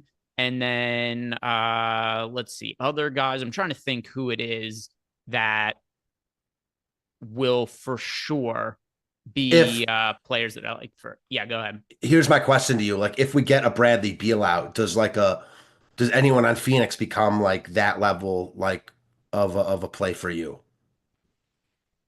Let's see. So if you said Beal, correct? Yes. All right. So Bol would already be one. I think Tyus Jones would just move back into the starting lineup, because if you remember, Bradley Beal's been coming off the bench for a minute now, and it's been Tyus Jones starting at point guard, and then the Suns, Suns season has just been total shit. It's one of the reasons they're grasping at straws at this point. They're just like, hey, let's just try to get our best players more minutes. Bradley Beal goes back into the starting lineup. Tyus Jones comes off the bench. If Tyus Jones does end up starting today, which would almost certainly be the case if Bradley Beal's out, would you agree with that? Totally agree. Yeah. So in that scenario, Tyus Jones is pretty quickly one of the top value options on the entire slate, and somebody I'd consider a core play in that scenario. So Tyus Jones is, all right, what is Tyus Jones? Yeah, he is 4K on DraftKings. Over on FanDuel, he is $4,900. And while he's not playing very many minutes right now, assuming he would get the start, yeah, he would look pretty damn good. So Tyus Jones, if he is the starter, he would be the guy. Maybe Booker just starts at point guard and we get like a Royce O'Neal start or something like that. That could kind of change the equation a little bit. Maybe Grayson Allen starts. If Royce O'Neal starts, I'm not really massively interested in him. If Grayson Allen starts, same deal. Like, I'd have some interest, but not a crazy amount. The best potential value option would be Beal being out. Bol already looks good. I mean, in terms of a new value created, it would be Tyus Jones starting. Totally agree. I think that if he's out, everyone gets a boost, but the starting lineup will be key. And I'm with you. I presume it to be Tyus Jones. Yeah, and we've got Anthony Cortez in the chat said Beal isn't hurt. Fraud. Well, I mean, we could definitely say that he's been somewhat fraudulent since coming over to Phoenix. Part of it is because I think he's kind of miscast in a role. He's got a lot of skill overlap with the two other stars on his team. But yeah, Bradley Beal on the Suns team has been pretty massively disappointing ever since that he has gone there. Let's see what else we have for super chats. So we've got from Jordan Klein. Jordan, do you have a question here, or you just want to leave a... Okay. Yeah. Yeah. It could be done, Yobi Trice. It could be done. Alex Morris says Eric talked about Allen over Jones if Beal is out. It's a possibility, right? They've clearly been favoring Royce O'Neal and Grayson Allen over Tyus Jones in recent games. But I tend to think Tyus Jones will be the guy who starts if Bradley Beal is to be rolled out. Now, with that said, I don't think it's a decision we absolutely have to make and then just lock in our lineups right now, because Denver, Milwaukee, that game starts at 8. Then you got the 8:30 game, the 9 p.m. game. I assume that we're still going to have more than half of the games to choose from in the event that Bradley Beal is ruled out, and then we get the starting lineup afterwards. I'm already mostly foregoing the first game on the slate. So I think I'm going to have plenty of flexibility in the event that Bradley Beal is getting ruled out for whatever the starter ends up being. It's not something I feel like I have to do too much preparation for, because like I said at the top, not really playing the first game on the slate very much. Both teams relatively healthy. The total is also 213 in that game. That's really 10 points lower than any other total on the slate. So that's something that drags down a lot of the players there. 213 total in the Golden State Orlando game, 241.5 in Denver, Milwaukee, 221.5 in Charlotte, Denver, 237 in New Orleans, Phoenix, and then 228 in the Lakers Timberwolves game. Giannis, he will be good to go today. Nothing really surprising there, but just worth noting because he was probable on the injury report. Next question here is from Discord.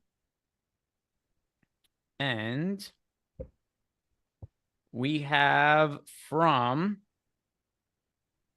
Sick Tracks wants to know, is there any solid props from Golden State or Orlando? All right, we could check it out. Jordan, pull up OddsShopper really quick. Let's see if there's any good looking props from that game. Do you have to Google OddsShopper there? All right, so Golden State, Orlando. Yeah, right at the top of the board there. We've got an under points prop on Draymond Green. All right, easy enough. Yeah, Draymond Green for under 8.5 points. Best available line is BetMGM. There you go. Sick Tracks. Go check it out. For anybody else who wants to check out Portfolio EV, free trial, 7 days. Link down below in the YouTube description box. Jordan will also throw a link into the YouTube chat, so if you guys want to check it out. Also, got a pretty sweet screenshot from Mike. What's Mike's last name? What is Mike's last name? Mike Thurston. Here it is. Yeah, Mike had messaged us earlier in the day. First couple of months of the year using Portfolio EV, pretty big profits for him over there. He has $11,000. He's up so far in February. He's up $7,000 in January. So a shout out to Mike. And for anybody else, we've got an OddsShopper Hall of Fame, just like we have a Stokastic Hall of Fame. So if you're profitable, send us over some screenshots and get yourself a free sub. Once again, 7-day free trial. Link is in the YouTube description box, as well as down below in the description box there. So YouTube chat, description box, wherever it's easiest for you guys to go ahead and find it. Let's see, what's the next question that we have here? This one is from Cream. He says, the Sims are giving me a bit of Westbrook. Do we think that Murray plays today? So Jamal Murray's probable. I don't really have any concerns about him. In general, if players are probable, I assume they're in. If players are doubtful, I assume that they are out. So Jamal Murray, I don't have any real concerns there. Do you, Matt? No, definitely not. I think the Sims are just giving a little Westbrook because of his price tag. I mean, he's cheap. And for context here, if Murray were out, Westbrook would be one of the most popular players on the slate.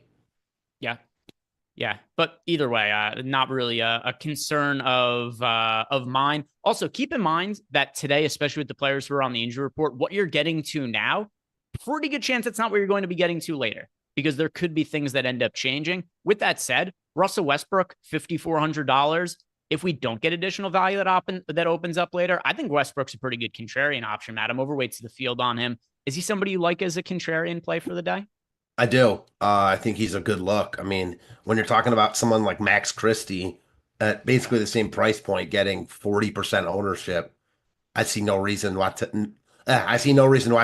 not to at least look at a guy like Westbrook as a nice pivot. I wish he were small forward eligible, but even at point guard, I think he's a really good tournament play. We've got Stinky Thumbs Arbuckle is saying, let's see, what is he tagging me in? Because there's another message here. Said, didn't he DNP last game and is questionable today? Okay, I see. So what people in Discord are asking us is, why are they getting Nurkic in the Sims? He is somebody who pops up a little bit. And what they're saying is, well, Nurkic didn't play last game. So the reason Nurkic didn't play last game is, if I'm not mistaken, that was the tail end of a back-to-back. I don't think Nurkic is going to play in back-to-backs for the rest of the season. There's no real need for it. What I think is going to end up happening is in some of those back-to-back situations. By the way, he is questionable today. If he gets ruled out, he gets ruled out. But so he was dealing with an illness last game. It was also the tail end of a back-to-back.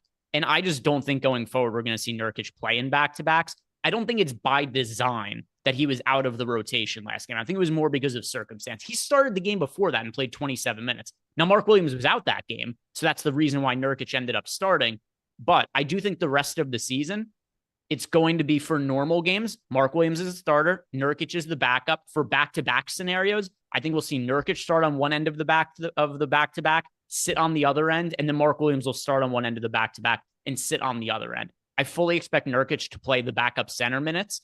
As far as he goes as a DFS option, the way things look right now, he's a good fantasy producer. I know in real life he's had a miserable, horrible season. He makes a lot of clown plays if you watch the games, but he's still a good fantasy producer. He's cheap. He's not very popular, and the slate doesn't have a ton of value. So that's why he shows up in lineups as of right now. But if he gets ruled out with the illness, then yeah, for sure, things end up changing. But I expect him to be in the rotation if he's healthy and active. Is that the same with you, Matt? Yeah, I view it pretty similarly. Not too much different. Yeah, I think you wrapped it up pretty well. Yeah, so that's the reason why. But yeah, just keep an eye on the injury news, and if he isn't out, just run your lineups through the late swap tool, and then you end up. They haven't announced. Sorry, I was going to ask. They haven't announced anything about the back-to-back thing. You're just kind of hypothesizing, correct? Correct. Okay. It's I'm just making an educated guess here. I'm with you. Something else to consider: if Nurkic sits, he's somebody who pops up as a value option in the tools right now. Do we start to see Diabate take on a bigger role? Would you be willing to play him if Nurkic doesn't play, or not really?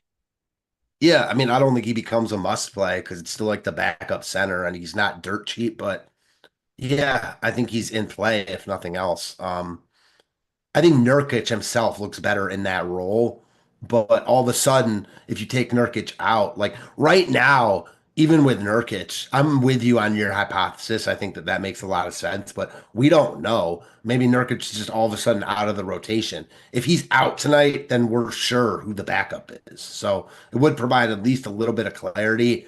That said, like I do think that the ideal play is Nurkic in that backup role at a very cheap price tag without getting a lot of love. It's risky, but trying to win tournaments here. Yeah. So let's go through the rest of the injuries that we have for the slate. Oh, actually, we got a super chat here from a few super chats that just came in. So we'll answer these, and then we'll start to go through these individual items of injury news to see what we think might happen and what potential value we could mine out depending which way that those injuries go. But first, Keep It Leafy. Keep It Leafy wants to know thoughts on Porter, Gordon, and Jokic stack. So we've been getting a handful of questions about stacking in NBA DFS. It's not to say there aren't individual circumstances where there could be a bunch of value on a team. It's like, hey, these guys have a bunch of points per dollar value because, like, for example, by the way, this is just an example. This isn't something that actually is happening tonight. Let's say Jokic was to be ruled out, right? He plays a massive role in the Denver Nuggets. There's a lot of players that are underpriced in that scenario. You're just naturally going to be getting to a lot of Denver players in that kind of scenario. But other than that, I'm not going out of my way to try to stack a team. I don't find it to be massively compelling to build Denver Nuggets stacks today. How about for yourself? I mean, I wish you could with Jokic, Murray, Michael. Like you just can't really because Jokic is the top player. Yeah, it happens when you've got an expensive guy ruled out and the rest of them are cheap. I mean, I don't look at like playing two guys together maybe as negatively correlated as some other people do. But that doesn't mean I go into it like wanting to play, multiple guys from any given team. I just don't think that's the right way to look at it. If it happens, it happens. Yeah. Yeah. So for today, another part of this too, just like for these guys in particular, Michael Porter Jr. All right. I've got some exposure to him. He's fine. Aaron Gordon, I've got some exposure to him as well. Jokic, a little bit. Actually, it's kind of hard to get to Jokic because he's just a center-only player. He's really expensive. The slate doesn't have all that much value. So individually, these are not guys I have a ton of exposure to anyway. It's just kind of hard to fit all of them in the same lineup to what you were saying. So Keep It Leafy. It's going to be a no for me. Not because I hate the guys individually. It's just they don't make a ton of sense in lineups together for today. And just pricing makes it hard for them to fit in. Jeremiah Johnson says, assuming Beal is in, favorite plays on FanDuel in one lineup for the $150, $50K to first. Yes, sir. So here's what I'll do. I will give you the players that I have the most exposure to on FanDuel at each individual position, starting at point guard. Let me make sure I actually have my, yeah, okay, good. Sometimes when we get the questions about different sites and I go back and forth, I just want to make sure that I'm looking at the sims for the right site. So yeah, FanDuel. Players I have the most exposure to at each position at point guard. Mike Conley. At shooting guard, Max Christie, absolute core play over on FanDuel. He shows up in more lineups for me than any other player on the entire FanDuel slate. He's actually the only player I have more than 50% exposure to right now. At small forward, that would also be Max Christie. So as a secondary option, Jaden McDaniels, who already looks fairly decent, but consider that Anthony Edwards is questionable. And because usually when Edwards is questionable, Matt, and once again, we're going to talk about this more in a second here. Usually when Edwards is questionable, I just assume he's going to play. It's kind of been his MO. He's been questionable a bunch. He leaves a bunch of games and goes to the locker room, almost always comes back. But last game against the Thunder, right? Really high leverage game considering the opponent. The game goes to overtime. He was only able to play the last minute and a half or so of overtime. He needed to sit most of the fourth quarter as well. I think this is actually a real injury that Edwards is dealing with. I take it very seriously that he might not end up playing today. So Jaden McDaniels already looks good on FanDuel. And then you get another scenario where Edwards might not play, and that would make him look even better. So Jaden McDaniels, really strong play for me over on FanDuel. At power forward, that is going to be PJ Washington for me. And then finally, at center, that is Mark Williams. So Mark Williams, my favorite center option over for FanDuel. Thank you for the super chat, Jeremiah Johnson. All right, let's go through some of these injury scenarios now, Matt. And we can do it in the order that these games are being played. There is nothing of note as far as injuries go in the Golden State Orlando game. Earlier in the day, Cole Anthony was questionable. He's now been ruled in, so that's not really a concern. Denver, Milwaukee. Giannis, he's in. They say he's still on a minutes restriction, but it's a pretty soft minutes restriction at this point, Matt. I don't know how concerned you are about his minutes. He's played 32 minutes in each of the last two games. For the season, he's averaging 34 minutes. So it's not to say the couple of minutes doesn't matter, but listen, if you're getting 32 minutes out of Giannis and considering his price is down a little bit compared to what it normally is, I'm not like scared off by the minutes restrictions that we're getting. Is that problematic for you? No, I'm not scared off by it, but I do think he's at a really, really good price tag, but the lack of minutes true upside means he's not just a lock at 10-7 like he might otherwise would be. Yeah, certainly not a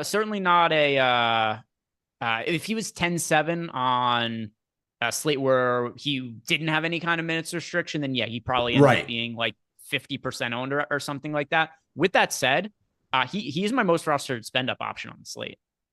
Makes sense. I mean, it's a really cheap price tag for Giannis and a good matchup when, again, like you said, it's not like he's playing 20-some minutes. He's playing probably at least 32. Like, you wouldn't expect him to play any less than that in a spot like this. So he looks really, really good here. I mean, it's rare you see Giannis 1,600 cheaper than Jokic, albeit that price tag is probably, like, that discrepancy is deserved right now.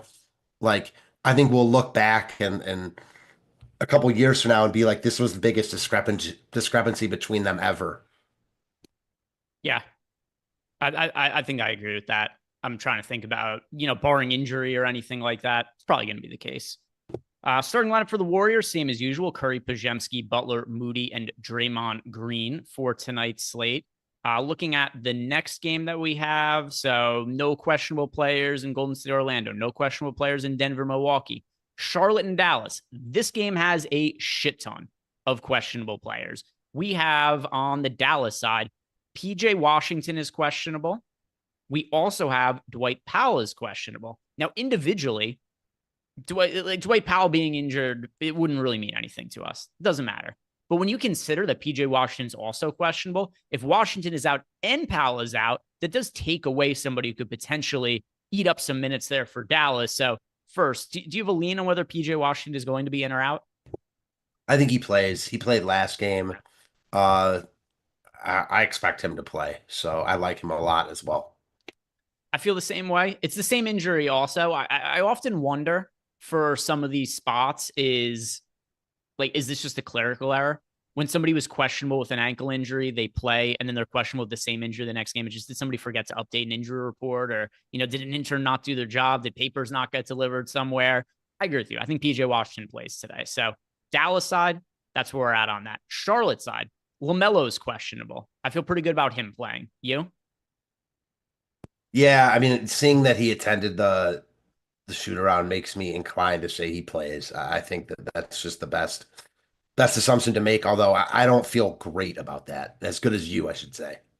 Yeah, I guess I should think of it this way as well. My best guess is that LaMelo plays. I'm not 90% confident or anything like that. Based on him being a shoot around, I think he is good enough to play. But these games are so meaningless to Charlotte that maybe they just hold him out anyway. Yeah. So I think he plays, but we should discuss what ends up happening if he sits, because what ended up happening last game, Simpson started, ended up playing a bunch of minutes. Now, with that said, Simpson's been inactive in other recent games where he was behind Elfrid Payton in the depth chart, but then last game, Elfrid Payton's out of the rotation, KJ Simpson starts. I assume Simpson starts again if LaMelo's out, but that's also kind of hard to be really confident in, just because you got a guy who was a healthy scratch a couple of games ago and was listed as inactive. But Elfrid Payton on a 10-day contract, which I believe is set to expire soon. I think he's more of an emergency option for them right now. I think KJ Simpson gets the start if LaMelo's out, which would make him a value option. I agree. It's really hard to know what to make of Charlotte right now, considering their average margin of defeat the last 3 or 4 games is like 40 points. So I don't know. I'm with you on Simpson. I expect him to be the starter if LaMelo is out, but I guess in all, I'm more with you than against you that LaMelo plays. And to be honest, I just hope he plays. And then as far as other players on Charlotte, Wendell Moore is questionable. Daquan Jeffries is questionable. If LaMelo is out and these guys sit, it's just some extra minutes for somebody potentially like KJ Simpson, or maybe for Damian Bow to play extra minutes. So keep an eye on Wendell Moore and Daquan Jeffries, just because they could boost the minutes for some of these other role players if they're out and LaMelo is also out. If LaMelo plays, the status of Wendell Moore doesn't matter at all, though. But something to keep in mind. As far as Nurkic, we've already talked on that one. I really have no clue on whether Nurkic will be in or out. He's dealing with an illness. He's questionable. Sat last game with it being a tail end of a back-to-back, and then also potentially some illness issues there.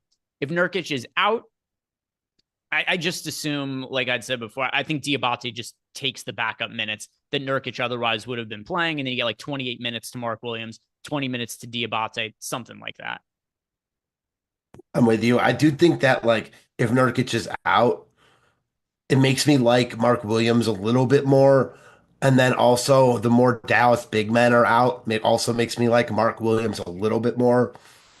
So I don't love him, but I do think he's tournament viable. We've seen the upside in the past, and all of a sudden, it's a pretty good matchup against Dallas, who has no one inside. Yeah, it's definitely good. It's definitely a really good matchup for Mark Williams. Like whether Nurkic is in or out, I think Mark Williams is a good option. Before, we were going over our players for FanDuel per the super chat from Jeremiah Johnson. Like, he's the player I have the most exposure to at center on FanDuel in the lineups I built out. So there's definitely upside in Mark Williams and in this matchup. Next game on the slate, it is New Orleans and Phoenix. We've got Bradley Beal questionable in this game. We've already pretty much touched on this one. There's a number of different directions Phoenix go. They could start Grayson Allen. They could start Royce O'Neal. They can end up starting Tyus Jones. My hope is that Bradley Beal sits and Tyus Jones plays. In that scenario, Matt, Tyus Jones might be my most rostered player on the entire slate. Kind of reiterating stuff from the top of the show, but people might not have been listening then. But Bradley Beal, if he's out, I really like Tyus Jones. If Bradley Beal's in, what would that mean for Phoenix? Is there anybody you like from Phoenix under the assumption everybody was playing? Yeah, I think that if he's in, I like the idea of flipping the script a little bit and playing himself. Now, a little bit leery because it's Bradley Beal with a questionable tag, but I take it if he's in, he's in. And man, he is playing huge minutes and has a massive role right now. So if he's in, I think he's the one guy that I like. Outside of Bol, if he's starting, I think looks great no matter what. I like him more if Beal is out. But for me, Phoenix really comes down to if Beal is out, because guys like Booker, Tyus Jones, if he's starting, as we mentioned, Grayson Allen, who even if he's not starting, if Beal is out, I still like. Those guys are only really in play for me if Beal is out. So this is definitely the most important Q tag on the slate. Because for me, I think Ant is going to play. Their coach said he thinks he's going to play, and he might be a liar, but it's Ant at the end of the day. So I'm with you. He did look injured last game, but they have a game tomorrow. I think he sits tomorrow, plays tonight. So for me, Beal is the big one. Okay. Yeah. And then that final game on the slate, where this is where shit gets really interesting, because we've got a big gap. The final game on the slate is 10:30 p.m. Eastern time. It's an hour and a half later than the previous game. I don't think we're getting Ant news until after the 9 p.m. Eastern time game, just because of the big gap in between games. So we are going to have to make some kind of decision on how we're going to approach our lineups for Ant being questionable. You say you're really confident he plays. I honestly don't really know. It's a high leverage game here going up against the Lakers. By high leverage, just mean these are teams that, what are they, separated by a game in the standings? 2 games, maybe? Let's see. It is, maybe it's a little more than that. Oh, sorry. It is 4.5 games they're separated by in the standings, but still pretty important game for both of these teams because they're still both the Timberwolves very much on the fringe of being in or out of the play-in game. The Lakers relatively safe right now, but in the West, you lose, 3-4 games in a row, and all of a sudden the Lakers could find themselves back in the play-in game scenario. If the Lakers win today, because the team that is currently the 7 seed is the Minnesota Timberwolves, if the Lakers win this game, they go from 4.5 games up on Minnesota to 5.5 games up. If Minnesota wins, that deficit is 3.5 games, and that's pretty reachable with 30 games or something like that left in the season. So that's why I call this a high leverage game. I agree with you. If Ant is going to sit in one leg of the back-to-back, it'd be more likely to be tomorrow than it would be today because of those stakes. But the game against OKC was a pretty big game, and he was not really healthy enough to be out there in crunch time. So I do take the injury pretty seriously. I don't have a really strong lean, which is where it kind of gets interesting discussing what we want to do with flexibility in our DFS lineups. What are you doing to prepare for Ant being questionable? Are you just assuming he plays? I'm assuming he plays, but I'm already playing Naz Reid, who I love anyways, and who I'll just like even more if Ant is out. And to be perfectly honest, I don't think that Ant being out, I guess I should reconsider that. I expect him to play, but if Ant is out, it does shake up the slate in terms of the viable Minnesota pieces. I'm just not exactly sure who to go to, especially if DiVincenzo's in. I'm not sure it makes anyone a lock. Do you see it differently? So if he's out, it's not that there's anybody that necessarily would be like a lock of all locks, because the backup guard situation we've seen, it gets a little messy for the Minnesota Timberwolves. I assume we would see Nickeil Alexander-Walker start. What is his price tag? He's also not the best fantasy producer. All right, so Nickeil Alexander-Walker is priced at, although with that said, we've got the DiVincenzo situation too. So we don't know if DiVincenzo, there's so many moving parts here, because even if Ant's out, does DiVincenzo play? How many minutes can DiVincenzo play? That's another thing that we have to consider here. Let's say both of them are out and we get a start out of Nickeil Alexander-Walker. He's $4,800. It would make him viable, but to your point, not a must play or anything like that. The guys who I think benefit the most in the scenario where Ant doesn't play, it would be Naz Reid, who I already like. He's gotten to be more expensive, but he's a pretty good fantasy producer. And then Jaden McDaniels, who I talked about before. Those are the 2 guys that make the most sense to me. On the other side as well, we've got Ant projected for a decent amount of ownership now. I don't think that's going to be the case. I don't think people are going to want to play Ant because of that questionable tag. I'm kind of inclined to actually give Ant an ROI boost. If he's out, the benefit is we still have high-priced guys on the other side of this game.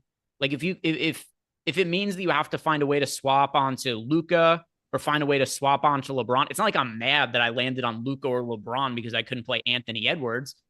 So I want to make sure that I have at least 2 players in lineups that have Anthony Edwards, because I don't want to get stuck with Ant being the only player in that lineup. But as long as you have at least 2 spots available in a lineup heading into those 10:30 game, so Ant and another player from Minnesota or a player from the Lakers on the other side of the game, I think Ant is going to go very under-owned for this slate because of the questionable tag in the start time of the game. I think he's a sneaky, while not projected to be contrarian option, somebody who I don't think is going to get the ownership that the data suggests he should. I could not disagree more with that. I think he's one of the highest owned and ends up way over-owned from what we're projecting. He is being pumped up across the industry. And again, I'm with you on your reasons for the questionable tag, but he did finish that game. The coach said he's going to play. I think people are going to read into that more than how he missed some time during that OKC game, because he made the key block at the end. Sure. I'm with you. Maybe he is more questionable than the field will give it credence to, but I don't think they're going to give much credence to it. Across the industry, he's being pumped pretty highly. So I would be personally surprised if his ownership is any less than we're projecting. I think in like single entry stuff, he's going to come in 30+%.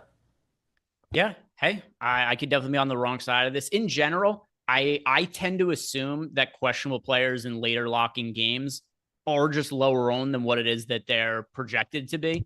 But considering Fair. we did get some of the coach speak from Finch that he expects him to play, and then the game that being a high leverage spot here where people are going to be paying attention against the Lakers, maybe I'm wrong here.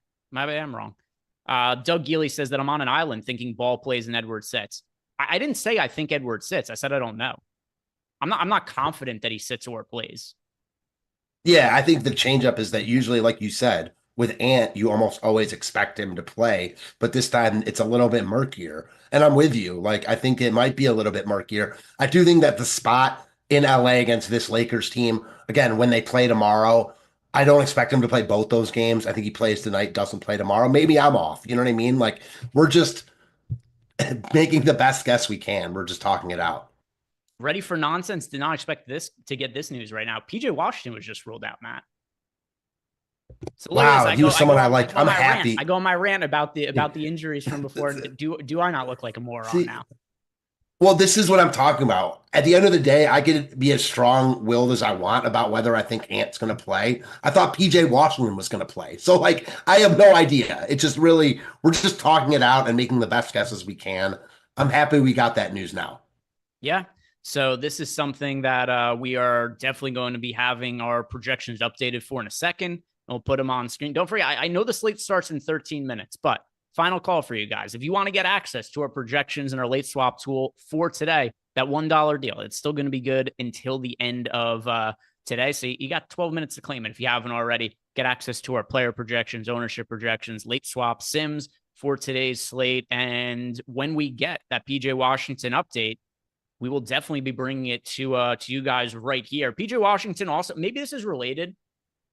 He sucked last game. So maybe even though he played, and now I'm just kind of like thinking back about where it was that I missed. I'm being confident that he was in. Maybe it was just, maybe the reason he had such a poor performance last game, if I'm not mistaken, he made 0 shots from the field. He pulled down a bunch of rebounds, but made 0 shots.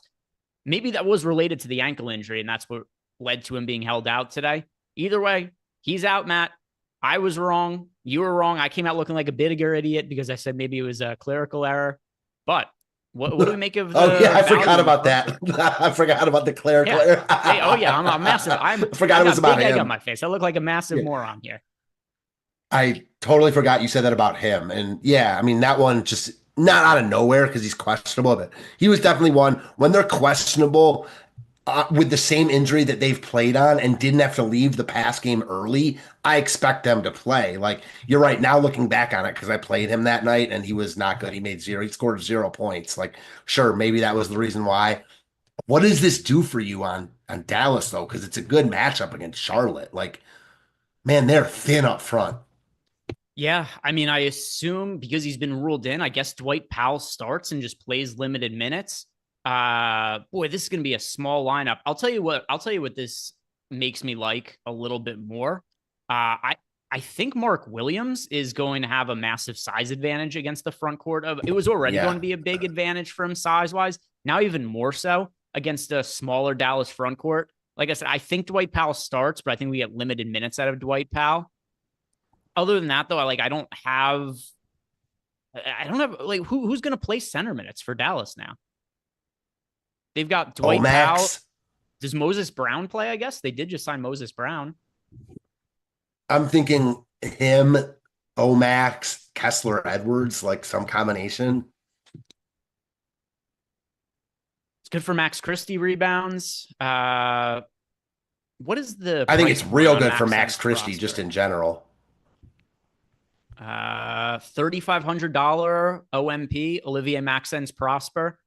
I'm interested to see what we give him for minutes because there's so few bigs that are available for Dallas now. My first thought is that we're going to see Prosper come into play as a value option. Yeah, I definitely think so. I mean, it's such a good matchup too against Charlotte. And I think I was saying this, I think Christie already looked really good, but man, he looks great now because not only just the rebounds, like you take out the usage, the shot making, etc. Like this is a good spot against Charlotte. And you think about it, no AD, no Dwight Powell, or not no Dwight Powell, no Gafford, no Lively. Like Christie's going to do a lot here. Yeah, I think it definitely helps. Some of the guards are just going to have to pick up more rebounds now. J12 for Heisman asked in Discord, anybody that I'm planning on boosting for flexibility. Well, now I'm just going to probably end up with a good amount of exposure to Dallas, and that's just going to backload my lineups a little bit more anyway. But also, we got a question here from M. Grizzly, wants to know my highest exposure to the first game. Also, on my last run, obviously going to have to update it right now as soon as we get data updated for the PJ Washington situation. But the last run I did, I had 8% of Paulo Banchero, and he was my most rostered player from the first game on the slate. I didn't go out of my way to change anything. I just didn't get to very much exposure to that game from the tools as is. So for the first game, I'm not doing anything to go out of my way to limit. It just kind of happens naturally. Before we get a projections update, which is probably coming like a minute or so here, Matt, any other guesses on players that you think you're going to be liking from Dallas as a better option? One guy we both didn't mention, Najee Marshall, I think is going to pop in the tools after this. Yes, absolutely. I'm pretty sure on that as well. Pretty sure on that. Clintwood 83, and we just got an fade update. The first game in DK. Yeah, there's nobody I want to play in cash for the first game. There's no cash options for the first game. Totally Dave agree. wants to know, hey, Goats, what are your nukes and nudes of the night? All right. I don't think we have enough time to play the animation because we're still waiting on this PJ Washington update and want to make sure that we have the time allocated to get to that. So without running the animation, Matt, who is your nuke of the night? Going a little off the board here. I'm staying strong with my favorite player from that first game. A guy I like a ton here in a game I expect to be competitive. Paolo Banchero. Still too cheap. Okay. Still projects really well. Still not going to be owned. So I like Paolo Banchero a lot, especially now that PJ Washington has been ruled out. One last power forward for me to get to. So I like Paolo a ton here. Yeah. So for myself, let's see. Boy, this is all going to change now with PJ Washington being out anyway. Without knowing the starting lineup for Dallas, I'm going to say Najee Marshall. He's somebody who should be playing extra minutes here. We've seen him be a good fantasy producer. I would like him a lot more if he starts, even coming off the bench. I think he's viable. Let's see what we have for a projections update. All right. It's Jordan, can you put the Dallas Mavericks on screen? All right. We've got updated projections here. At the top for Dallas, no real surprises. It's Kyrie Irving. We've got Kyrie projected for right around 46 fantasy points. By the way, he does get a little bit of a usage bump here when you consider that there's no PJ Washington, aren't that many other shot creators on the team. Now, with that said, as far as Kyrie goes, he's already kind of been priced up. So not something I'm dying to get to, but he's at least, viable here. Max Christie looks really good. He's the best points per dollar option on the team. We already liked him. Still looks good. Klay Thompson, he looks a little bit better. Najee Marshall projecting pretty well. We've got him in for 26 minutes, 25 and a half fantasy points. So Marshall starts, and then we're projecting him for say 28 and a half minutes. Then be looking at 27 and a half fantasy points for Najee Marshall at $4,800. And then we've got OMP, Olivier Maxence Prosper, at $3,500. He's also another potential starting option. Got him projected for 21 minutes. That has him for 19.1 fantasy points. So, OS, if I have to roster one cheap guy from the Mavericks, fair to say that Prosper is the guy you'd want to go to, Matt? Yeah, I don't think that's even a question, at least at this point. A lot of them have been priced up a little bit, so I think he's really the only viable, real cheap guy to get to. Oh, okay. This actually changes the slate a lot. Dwight Powell is going to be limited 10 to 12 minutes. We had Dwight Powell projected for, what do we have? We had him projected for 21 minutes. We have to take 10 minutes away from Dwight Powell now. Moses Brown is the flat min. Is he going? Does this mean we get 18 minutes out of Moses Brown, who scores 1.2 fantasy points per minute? We might, man. And also, it's still Charlotte. Blowout run looms. I like that call a lot. That's real interesting. Because there isn't much cheap value like that on this slate. I'm just trying to think how we're going to allocate these minutes here. So, all right, we had Dwight Powell in for 21 minutes. We had Olivier Maxence Prosper. We had him in for 21 minutes. If we assume that 10 minutes has to go away from Dwight Powell, maybe Prosper ends up being projected for like 23 minutes. And then you get Moses Brown for like 16 minutes. But there's a scenario where they have to play Moses Brown 20 minutes. Value's kind of shit on this slate. If I'm going to look for a really contrarian option right now, Matt, I'm going to throw Moses Brown out as a guy. I like that call, man, because all of a sudden, if you get 20 minutes out of Moses Brown on this slate, like that could be something. Like, so I think that, like, is Moses Brown starting like totally out of the equation, do you think?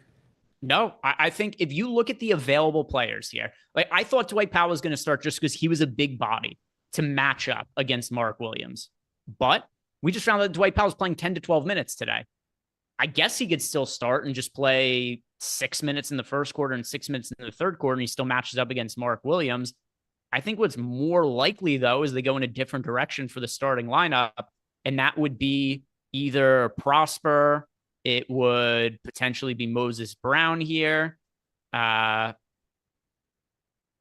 don't know what they're going to do with their starting lineup, but I don't think it's out of the question that Moses Brown starts. Yeah, same.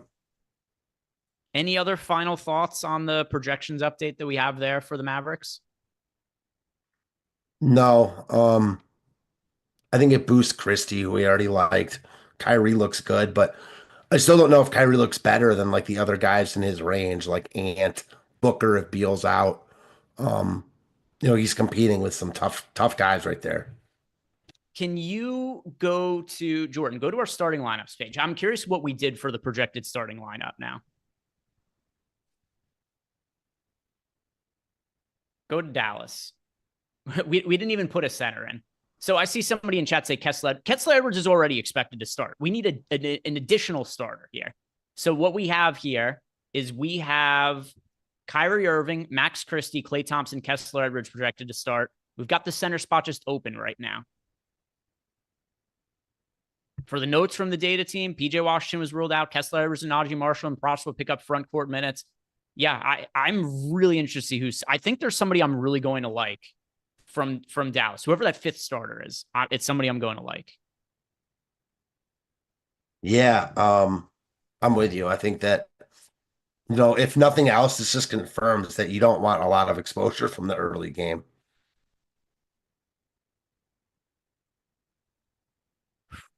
Yeah. Once again, I don't know who that final starter is going to be, but I'm pretty sure it's somebody I'm going to like. Whether it's Najee Marshall or Moses Brown or Prosper, I'm going to like that final starter. Let's see if there was any. Jason Wagner said that he's projecting Najee Marshall to start now. All right. If Najee Marshall starts, I'm on board with that. I'm on board with Najee Marshall being the starter. Let's see what that did for minutes now that we changed that around. One more time, Jordan, can you pull up the projections page right before we get to lock here, just so we could give everybody the updated minutes, because it just got updated 30 seconds ago. So we'll update this, and this will be our parting gift to the audience, the final projections for the Dallas Mavericks. Yeah, Najee Marshall looks really good now. The exact minutes that, look, Jason and I are on the same page. I said 28.5 minutes for Najee Marshall. He projected him for 28.5 minutes there. So Kyrie Irving, Najee Marshall, Max Christie, Klay Thompson. And now as far as the other players, we've got Moses Brown in for 12.5 minutes. That puts him. This also goes to show the potential upside of Moses Brown. We put him in for 12.5 minutes, Matt, and he projects for nearly 16 fantasy points. Like, what if he plays 18? It's not a crazy number. I think he's sneaky today. I totally agree. And on slates like this that are only 5 games, it's hard to find sneaky plays like that. I think that he's projected for ownership, but I don't think it's going to get that high. All right, guys. Thank you very much for watching. If you have not done yet, like the video, subscribe to the YouTube channel. Well, we're not doing a post-lock show over and playback with there just being the one game going on right now. If you guys want to hang out, chat amongst yourselves, watch the game, going to be throwing that up on screen. Jordan will throw the playback link into the YouTube chat so you guys could find it. Other than that, guys, thank you very much for watching. We appreciate you. Tomorrow, final day of the week because it's Friday. That's how days of the week work. I did well in preschool. So tomorrow, Friday, we'll be having our normal deep dive live before lock and post lock show. So see you guys back here tomorrow. Have a good night. Good luck with your lineups. No late scratches today.